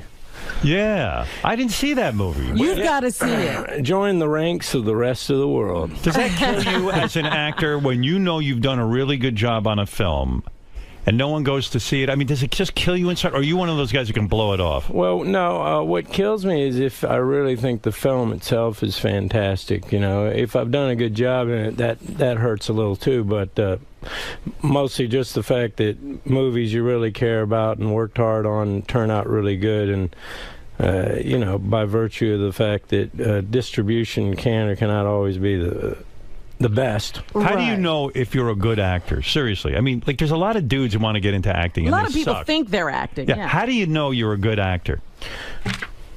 You have to wait for people to tell you, right? Well, you know, when I was in college, I was doing plays, and I just felt from the feedback of the audience that you knew what you were doing. That I should go to New York. Is it the freakiest, scariest thing the first time you audition for anything? I can't imagine. Like, even being a judge on This America's Got Talent, I really do admire people who get up there and audition. I mean, it's difficult. It's terrifying. Right? And I'm sure every one of those people are absolutely terrified, but they somehow rise above it. When is the last time you auditioned for a role where you had to go in and actually audition? Well, I auditioned for Jim Brooks for As Good as It Gets. Is that what? Yeah, As Good as It Gets. With Jack Nicholson. That didn't go so well. No, I was going to say you were not in the movie. Yeah, I was playing. You know, I was trying out for this gay part, and I think I went a little too femme on it. Oh. Do you get insulted when a director says to you, "I need you to come in and audition"? Because I mean, your work is generally well known. You know, I mean, Larry Flint. I mean, after you do the Larry Flint role, after you do White Men Can't Jump, all that stuff, you would think that like people would just say, "Hey, let's get Woody Harrelson for this and fuck it." I mean, when, you know, we can certainly take a chance on him. Well, luckily, I haven't had to do that much auditioning. Well, other than Jim, whatever that was.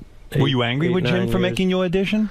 No. I know his process is very, you know, he has his process. He's actually a good buddy of mine, and I was bummed I didn't get the part, though. When he doesn't choose you, do you argue with him? Do you go, "Hey, I'm going to kick your ass"? Tell me what you want, for God's sake. You know, I mean, I can do anything. Right. I don't have to be so femme. I went full retard. I can do this. So you did it for him. Did you feel foolish doing it for him? A little bit, yeah. You know, we were at Jack Nicholson's house, and it was funny because Well, I can't really say what Jack said, but he said something kind of funny. What'd he say? You can say anything. You're on satellite. To say I can't really say was really no, I mean that's a tease. Almost an impossibility with you. You're at Jack's house. So you auditioned with Jack.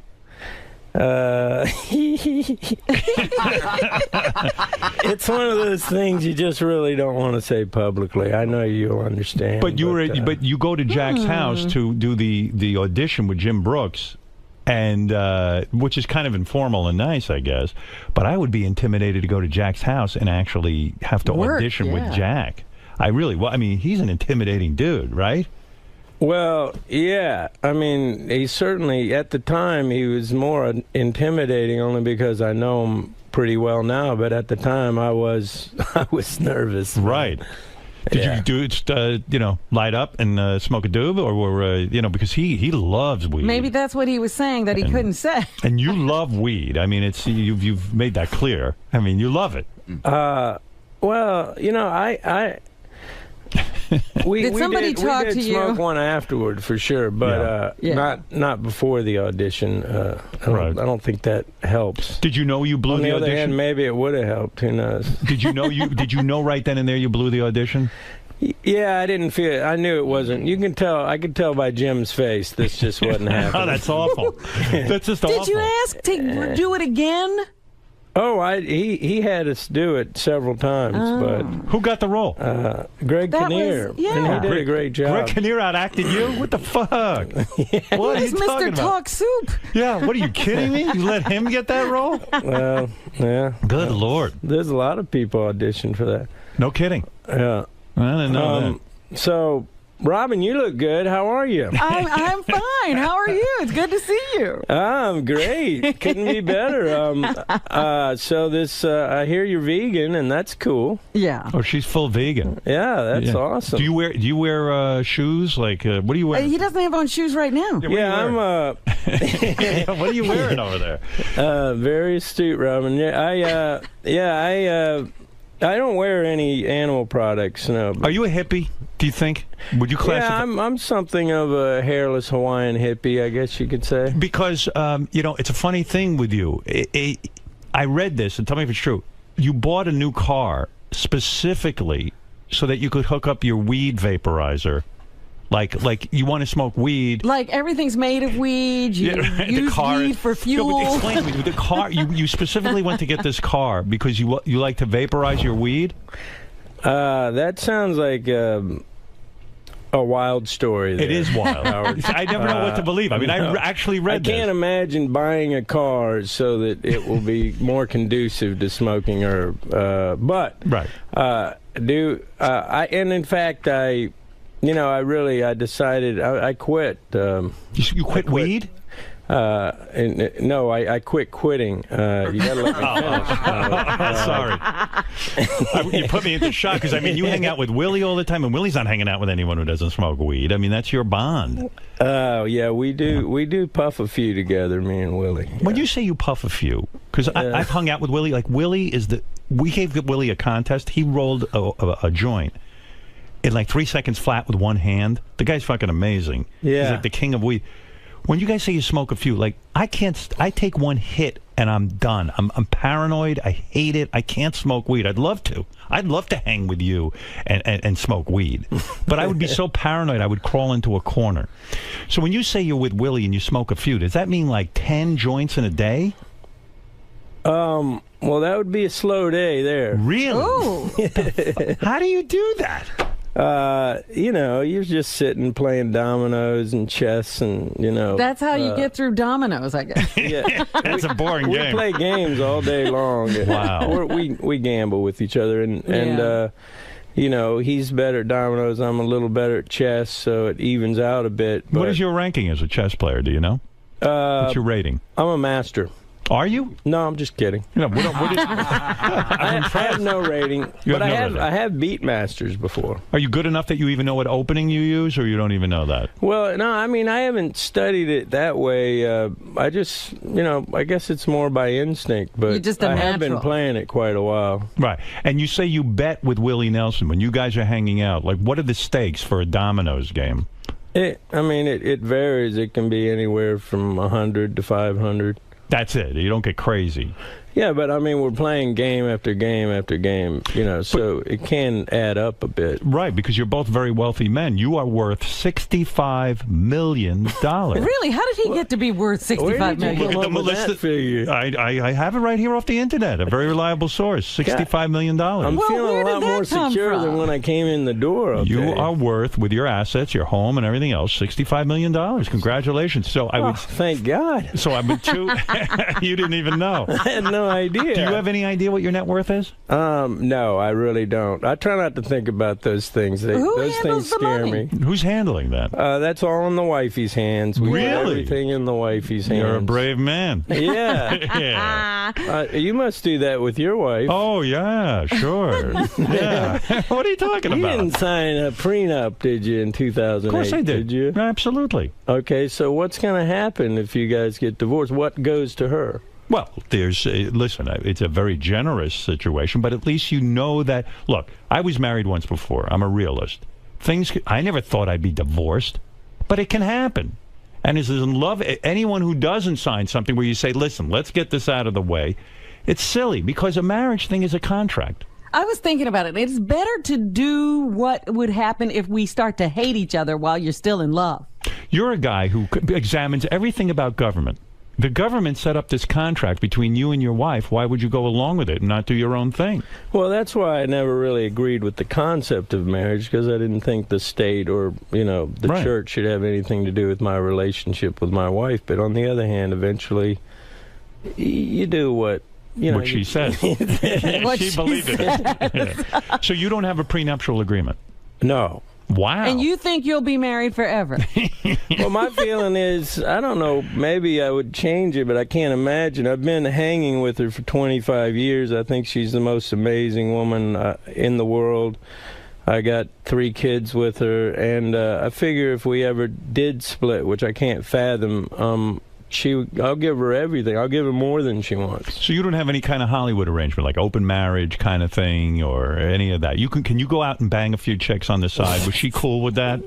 I mean, you're hanging with cool Willie. is she? How cool is your wife? How does Beth work with that? Oh, that ain't going down. She will not allow that. No, she couldn't handle it. But you've been around. You're an actor. You're certainly a handsome man. I find you attractive. Hey. And maybe you two should get together. Are you allowed a certain amount of leeway because you live the bohemian lifestyle? You do have an alternative lifestyle. How bohemian are you? You're a vegan. You smoke a lot of weed. It seems to me you should be able to at least fuck a couple of girls on the side. You know what? I'm going to bring you home after this. I want you to talk to the wifey. You're not allowed either, right? Oh, of course not. Right. Well, some guys have that arrangement. I was reading this book about Mick Jagger. This guy had such a life. And I think, well, maybe that's how show business people live. His wife's having a baby. She gives birth. He flies home to see the baby. And he leaves and he runs off with Carla Bruni, his mistress, and hangs out with her and fucks her for like the next couple of weeks. His wife can't even find him on the phone. I mean, it's wild. And yet these guys, in some way, you admire the fact that they just don't give a shit. You do? Well, You in don't a weird way. admire that. I mean, I don't admire that, but I do. I overthink everything. I'm so worried about everyone's feelings. But Well, these look guys, at how great mixed relationships are. I know. Well, he's doing fine. Do you know Mick Jagger at all? You guys, I'm doing this play. Oh, yeah. Well, I'll get to that. Bullet for Adolf. And I brought you a poster, my friend. By the way, even this is fine. Bullet for Adolf, the play you wrote. I'll talk about it. He wrote this. Yeah, I wrote it with my buddy Frankie Hyman. We've been friends now almost 30 years. We met on a construction site in Houston, Texas back in 1983. Now, this is crazy. Your friend Hyman was... your friend Hyman and you go back a long time. Yeah. And you knew this guy from when you were a little kid, right? Well, no, from when we were working construction. I was right out of college. Okay. You meet him, and you guys are on the construction site, and you find some sort of weird artifact or something, and you said, let's write a play about this. Like, what if we found Hitler's gun on a construction site?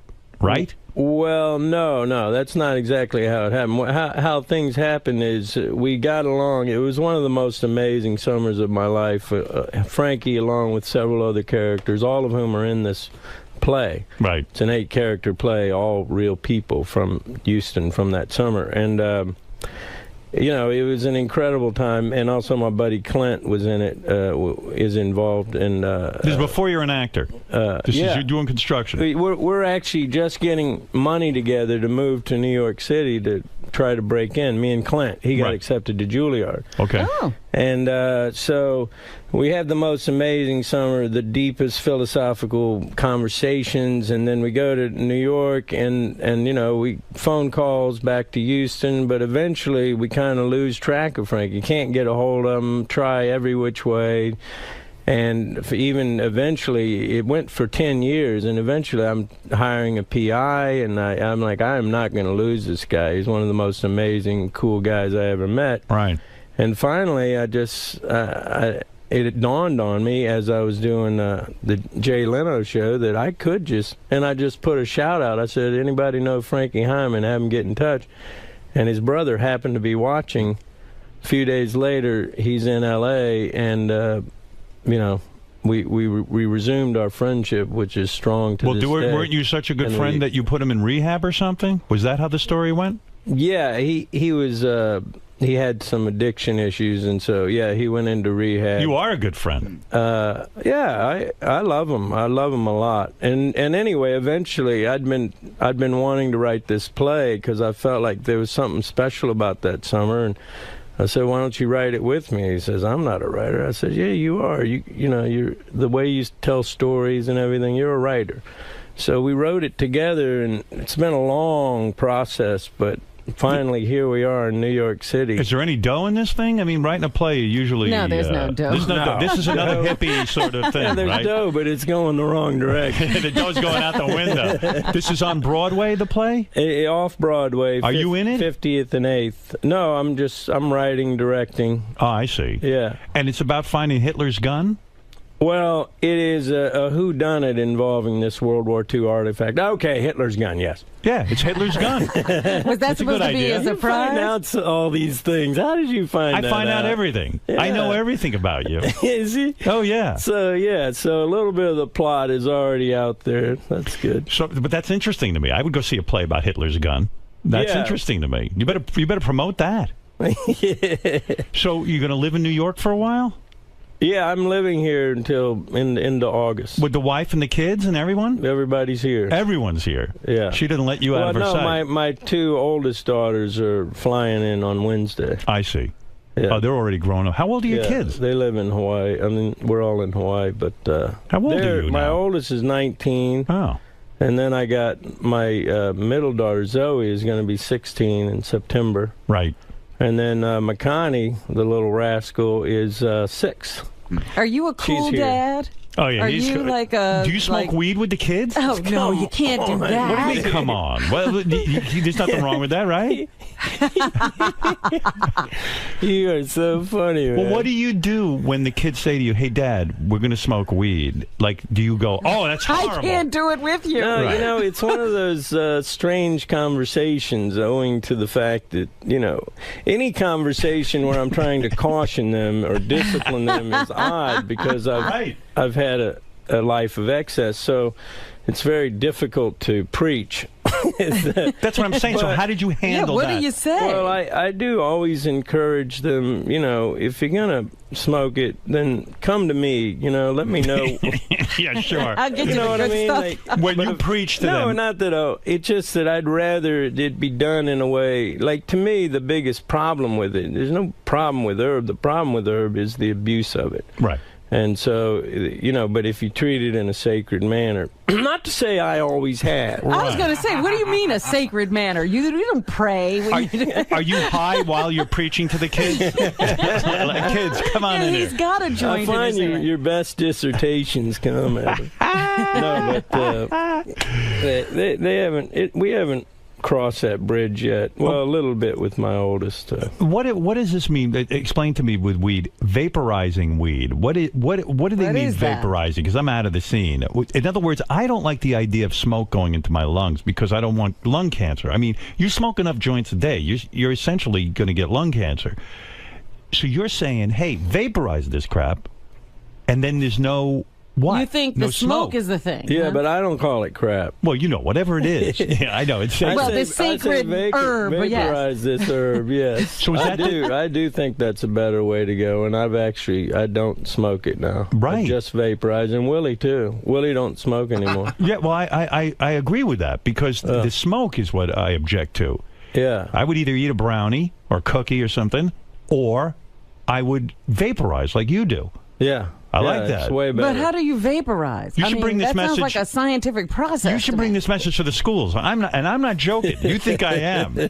Yeah, I think probably the schools would love it. Come on in here and tell us the best way to take your herb. What was your first big acting job? Was it Cheers? Cheers? Was that the big Well, discovery? Yeah, I mean that was the first big acting job. I did I started as an understudy in a Neil Simon play, Biloxi Blues, and then I got a little furlough from that to go do this movie, Wildcats, and I was in L.A. and finishing that movie, and as I was finishing it, this opportunity, I was supposed to go back and do the play, and the opportunity came up to do this, to audition for this show. Right. Where there was a character called Woody from Indiana, where I'd just gone to college, so it was kind of... How did they hear about you for that audition for Cheers? Is it just like your agent calls you and says... No, my agent wasn't the ones pushing me. It was another actor, a guy I knew, Leo Jeter, actually, from Hanover, where I went to college, was in L.A. and told me he had auditioned for it and I should go in. And I was like, dude, I'm going back to do Broadway because the guys I was understudying had been fired, so I was going to go do my dream, which was Broadway. But don't you think that's incredibly generous? Like, if I was an actor, I'd be like, hey, fuck You'd Woody. never tell I'm not anybody. telling him because he could There'd get be the nobody part. else auditioning but you. I owe him for that. You I sure really do. I mean, Yeah, because where's he? I've never heard of him. Who's the guy? He's in L.A. He's working now. He's writing and working on a television show with our friend Jimmy Leonard Jr., who is also a Hanover grad. But why would he say to you, go in on the part that I just auditioned for? Like that's just mind-blowingly generous to me. Would you ever do that? Yeah, especially if I thought I didn't, If you didn't nail it. It wasn't for you, yeah. It might have been he felt he didn't do it right. I think that's so beautiful. Yeah. I mean, honestly, I do. It sure changed the course of my life. And that was a Jimmy Burrows project, too, wasn't it? Wasn't Cheers? Jimmy Brooks? Burrows. Brooks. No. It was Jimmy Burrows. A lot of Jimmys in Hollywood. Yeah. And so when you auditioned for that, you were probably like, hey, I'm on a high. I'm going back to Broadway. I got a job on Broadway. That was a huge break for you, right? Oh, yeah. I mean, that's crazy. I mean, at the time, that's what I wanted to do. I wasn't thinking to do television. I just had... Everyone told me, when the time came and I had the opportunity either to go right or left, either literally right or left coast, because I could have stayed here and done theater. Done that play, Biloxi Blues, or I could have gone and done Cheers. I was inclined to stay in New York, and everybody told me, you got to do this show. Right, because it's a cut above. It's great. But you had never seen the show? I'd never seen it. And then I watched 1 or 2 episodes, and I was like, yes, this is a great show. Oh, yeah, that's right. You took over that role, right? You're right, because the coach died. Yeah. Coach died. That's right. Yeah, I forgot all that whole history of that. Oh, that's right. The show was already on the air. Yeah. Yeah, it was 3 years on. Were the people who hired you for the play pissed off at you that you called them up and go, hey, I'm not doing Biloxi Blues? No, they were pretty good-natured about it. They said, hey, I got a big they job. let me go. I'm Yeah. on a hit television show. Yeah, I never had that conversation. That was the agent. Yeah. Right. That was a great gig on Cheers, huh? Oh, the best. All those guys are so fun. Was it hard to memorize all those lines? Do you have trouble with that? No. How come? Why do you laugh at me when I say that? I find that the hardest thing in the world. I was a supporting role on a 30-minute sitcom, and I had a week to memorize. It wasn't hard at all. See, I think that's hard. When I did my movie, it was fucking hard memorizing. Yeah, but you were the star. I know. He's saying that he was a secondary character. Yeah, but you used to get these monologue type situations where you have to memorize a whole thing. Isn't that hard? What happens when you do a role like I think it was a medical role or something? You don't even know the terminology. I mean, that you got to sit there and memorize that crap forever, right? Now that's hard if it's terminology that you're not familiar with. But I always had because you develop that muscle. So from the time I started senior in high school, and I was very good with memorization, especially. I still am with memorizing lines. And in fact, I memorized Zoo Story on a Sunday afternoon, and there's some epic monologues in that. I don't know how you guys do it. I'm admiring of that, really. Did you get a lot of pussy in high school? Nice segue, Howard. I did this play. It's called Bullet for Adolf. Boy, that was a hard turn. You were but wait a second, Woody. You were a very different guy in high school.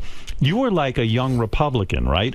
Didn't you campaign for Ronald Reagan? Like, weren't you like a big Reaganite and all that? You really do your research, man. Yeah, I was a big Reaganite, the great communicator, supposedly. You believed in him.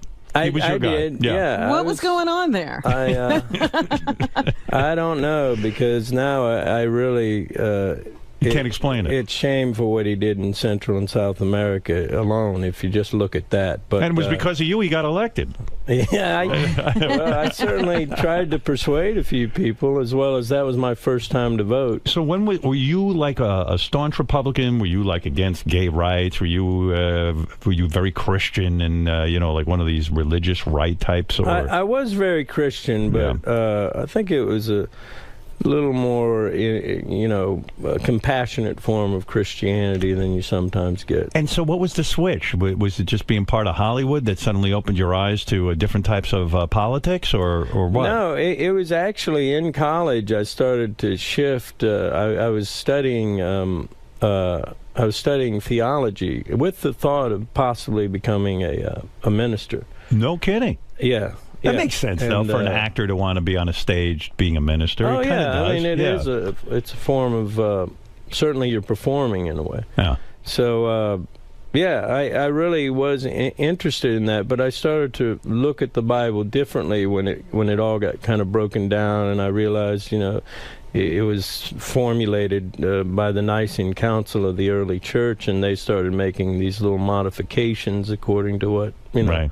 all the people in the room thought needed to be done, Right. And I started to see the man-made quality of the Bible. Right. And, I just started to shift off. It wasn't just that, but there was a lot of reasons why I started to shift from being religious. Right.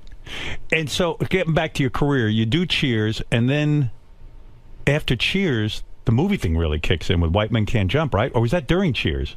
Yeah, that was during Cheers, but it was 6 years into Cheers. So there was 6 years where it was becoming pretty evident that all I'll ever do is Woody Boyd, which was, a great role. But but shit, man, I thought I could do a lot of roles. I felt. Would you ever go back to TV and do a regular role? Well, I'm actually going to go back and do a HBO miniseries in January with Matthew McConaughey. It's called True Detectives. Now, I heard you were pitching that, and it didn't get picked up for a while. I thought, well, if you and Matthew McConaughey want to do a role together, it seems to me like a natural kind of thing. That everybody wanted that. It is phenomenal writing.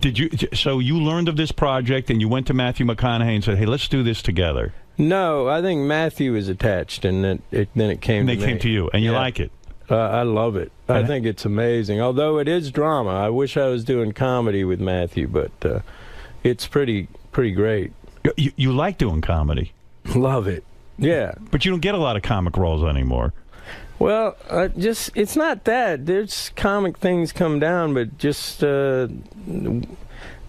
some things are just too good to pass up. Like, The Messenger, it's very a great movie. Intensely dramatic. Yeah. I know. I love the fact that you loved it. That really meant a lot to me.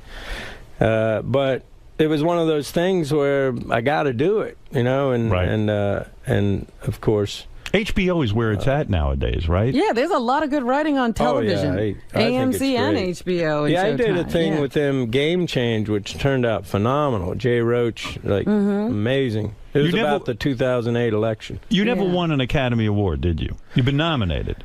Oh, thanks a lot, Howard. Yeah. Is that bothering you? Does that hit you right in the craw? I don't care about that? Dude, I've been awarded 60 times over. The life I just can't imagine. I really, to get something else to put on the mantelpiece, yeah, sure, it'd be great. You'd point to it. Well, hell, I'd carry it around with me, maybe put a chain around my neck. But they were talking about Rampart, the film you made. They were talking about that possibly being nominated for Academy Award, and you got fucked over. They send out these screeners to the Academy voters. Your screener was corrupt. It didn't work. True. Whatever wind we had in our sails quickly vanished. Those screeners were faulty. The screener was faulty. Do you blow your stack when you hear something like that? Who's responsible for that? Do you fire that person? I think that went through the 7 stages of death on that one, but ultimately you end up with acceptance because what can you do? It just hurts me. Not so much for myself. I just think that's a phenomenal movie. But I thought you hated the movie. Same guy who when I first saw it, before it was finished, months before. Yeah. You do the movie Rampart. They show you some rough cut of it, and you go, "This is a piece of shit." You messed up the screener. I thought it was a lot different from what we had shot, and there was a lot cut out, and But Oren Moverman, who's also the guy who did The Messenger, he is a genius director. He's one of the greatest directors I've worked with, and one of the greatest guys I know. And I thought he made a phenomenal movie. And so, but when you first saw it, you hated it. And and it sent you into a depression, right? You were embarrassed by it. I wasn't that I was embarrassed. It wasn't to that stage. It was just I just felt he hadn't made the right movie. And I saw it probably 4 months later, and I was like, oh, my God, this is phenomenal. Did you tell him at the time that you hated the movie and that he was doing the wrong thing? I don't know that I put it in quite those words. Did you go home and smoke like 50 joints with Willie? Yeah, maybe 49. You've got a lot of cool friends, though, right? I mean, beside Willie, you hang out with a whole cadre of cool celebrities. Is that just... Well, I do have some really cool friends. Here's some of your friends. Let me see if I Give got us this the right. list. All right, aside from Willie Nelson, you've got a great social life. Yeah. Let's see. Over there in Hawaii. I'd be curious to see who you count on that list. Well, hold on, I do have a list here. Where's your list? I don't know. Wait a second, give me a break. Where is the list? I don't know. Because while you're doing that, I want to talk to him. Have you talked to Wesley Snipes? You know, you two were kind of like a buddy team for a while. Hey, why don't you straighten up? Oh, yeah. And did you not tell him to pay his taxes? Well, it really complicated the things that those guys... I did meet those guys who he was... really? And in fact, I considered that route myself. They were very convincing about the way they thought... the Constitution reads. Yeah. Right. And, I certainly think... in reality, what we give our money to is not great. Our government doesn't they do very little good. We've mastered the art of war. I mean, we're masters at war, and half of every dollar goes toward war. We got, 137 bases all around the world. We've been in these 2 extremely long wars, one of which the reason for it just kept changing. So I have issue with that kind of thing, so I'd love to not pay taxes to a government I don't believe in. So when you were hanging out with Wesley, you said, hey, I met these great guys. They wrote a book about how we don't have to pay taxes. It's our constitutional right not to pay taxes. The Constitution says we don't have to pay taxes. And you can, hey, maybe that sounds like a good thing. You thought it through, but you backed off it, thank God, because you'd be in a cell with Wesley. You'd be next to him, right? Yeah, I'd probably, we'd be getting a lot more hang time. But, did you tell him? I wanted to do it, but I was just advised strongly against it. And will you go visit him in jail? In fact, I'm going to go visit him in 3 weeks. No kidding. Yeah. That's got to be a freaky process. I mean, can you imagine It's him in jail? terrible to go to jail. This is a guy who's very famous, very successful. Yeah. And he's sitting in a jail. I mean, he didn't pay But his then taxes. a lot of your friends have done that too. Yeah, but I mean, it's kind of bullshit because what they got him for was 3 misdemeanors, which was not filling out the form. It never was not paying his taxes. It was not filling out the form, which is a misdemeanor carrying a maximum of a year, which no one would imagine that you'd get the full. Nevertheless, of course, the judge just gave him the max, 3 years. Do you correspond with him at all? I've sent him a letter. I haven't heard back, but Right. I bet you he's pretty depressed, I would imagine. I mean, it's got to be a drag. So when you go to the prison, are you prepared to... What are you going to say to him? I mean, hey, man, how's it going? I mean, what do you say? But they even put the visitors. I don't know. You haven't thought that through? No, I haven't thought about what we'll talk But what about. do you know? They even put the visitors through hell when you go to visit somebody. You might have to full anal cavity search. Yeah. You know what? Why don't you bring him the poster to your new play? Tell him what's happening, man. Decorate yourself. Yeah, you're not kidding. Yeah, I'm glad you brought that up. Bullet for Adolf. I got Bullet this for play Adolf. going Brand on. new play going on, Yeah, man. man. I hope you come see it. Your good friends are Julia Roberts? No. No? No. I mean, I know her to say hi, but no, I wouldn't say good friends. Cameron Diaz. It's slightly better friend. There's a hot tomato. Yeah, she's hot. Yeah. No, no action there? And you're hysterical. You are friends with the ultimate friend, Paul McCartney. Really? Look Yeah, at you. yeah. What level does that go to? How do you hang, and how do I get in on that? And what now? Like, where do you hang with Paul McCartney? That sounds pretty cool. I would like to do that. Where do you see Paul? Well, Yeah. the last time I saw him, I was we went and stayed with them in the Hamptons a few weeks ago. Look at that. I don't Why don't you know. boys call to go me? to the house. You know Wow. I'm out there. I Everyone knows suppose I'm... he doesn't mind me bragging about being his buddy, but hopefully. But him and his wife Nancy are freaking awesome people. Yeah, I was out there. Oh, were you? Yeah, I didn't get the call. You could have called Howard. Give me your cell, Why dude, does no one please. call me? Why does everyone avoid me? I mean, really, what am I, the devil? No, let me get your email next time he's in town. Yeah, I'll, let's all hang out and see what's doing. Maybe we'll jam. Do you jam with him at all? No, but I get to listen to him play. Yeah. Do you? Yeah, He just yeah. sort of breaks into songs sometimes? Oh yeah, I was right because there. he, it's so cool because he's still always. I mean, he is all about the music all the time, and he's always, trying new things and picking up the guitar and just playing. And I have some friends who are musicians. Fantastic. Like I know Billy Joel. He never plays in front of me. Oh, I know, really? you keep wanting him to, I'm and like, he hey, never play does. something on your fucking piano. Yeah, that would be cool too. That Yeah, but would be, right? I mean, these guys, they're all uptight. But Paul plays, huh? Yeah. When you go when you go to a house of a celebrity like a Paul McCartney, that big a deal. I'm terrible at that because, like, what do you sit around and talk the whole time, or do you like go off and do your own thing? Like, how are you at the house? Yeah, but do like, you need to be hosted the whole time? Yeah, or? I mean, are you easy to get along with? I mean, God, I do need to be hosted. I realize I'm high maintenance. What do you do? How many days do you go to McCartney's house for? Like 3 days? I think we stayed 2-3 nights the last time. 2 or 3 nights. Yeah. And you are meals prepared, or do you have to go out and get your meals, or what? How does that work? We went out. We went out for food. Do you feel comfortable enough to go into his refrigerator and like maybe pull out a bottle of something to drink, or do you wait to be? You feel comfortable? That's so funny. Yeah, I feel pretty These are good comfortable with questions. that. You do. I mean, he and Nancy, ultimate hosts. Because you don't Incredible really hosts. know them that well. I mean, and there's a fucking guy who's one of the Beatles. I mean, I'm in awe of the guy. I love his music. And I mean, suddenly I'm in his house. I mean, I don't know what to do. Is Paul around all the time, or does he go away? Yeah, I and don't want you just have time on your own? I mean, like, how many hours out of the day did you spend with Paul when you're there?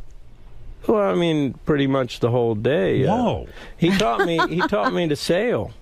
Oh, he did. Oh, really? Yeah, on one of those little. What do you call them? Sunfish? See, if I'm Paul, I'm like annoyed by you, like because I'm like sitting there going like I invited Now the guy I've gotta over, teach but Woody to sail. I don't want to sail them. Like, can't he just hang out in the Hamptons by himself a little bit, and then we'll get together for dinner? Like, you know what I mean? He's showing incredible patience. Yeah, I mean it's unbelievable. Yeah. Do you go, wow, I can't believe I'm friends with Paul McCartney. Yeah, I do feel super lucky about it, but Fantastic. Oh, him and Will. I really do. And do they give you a key to the house to come and go, or do you just? Well, now we haven't reached quite that stage. Right.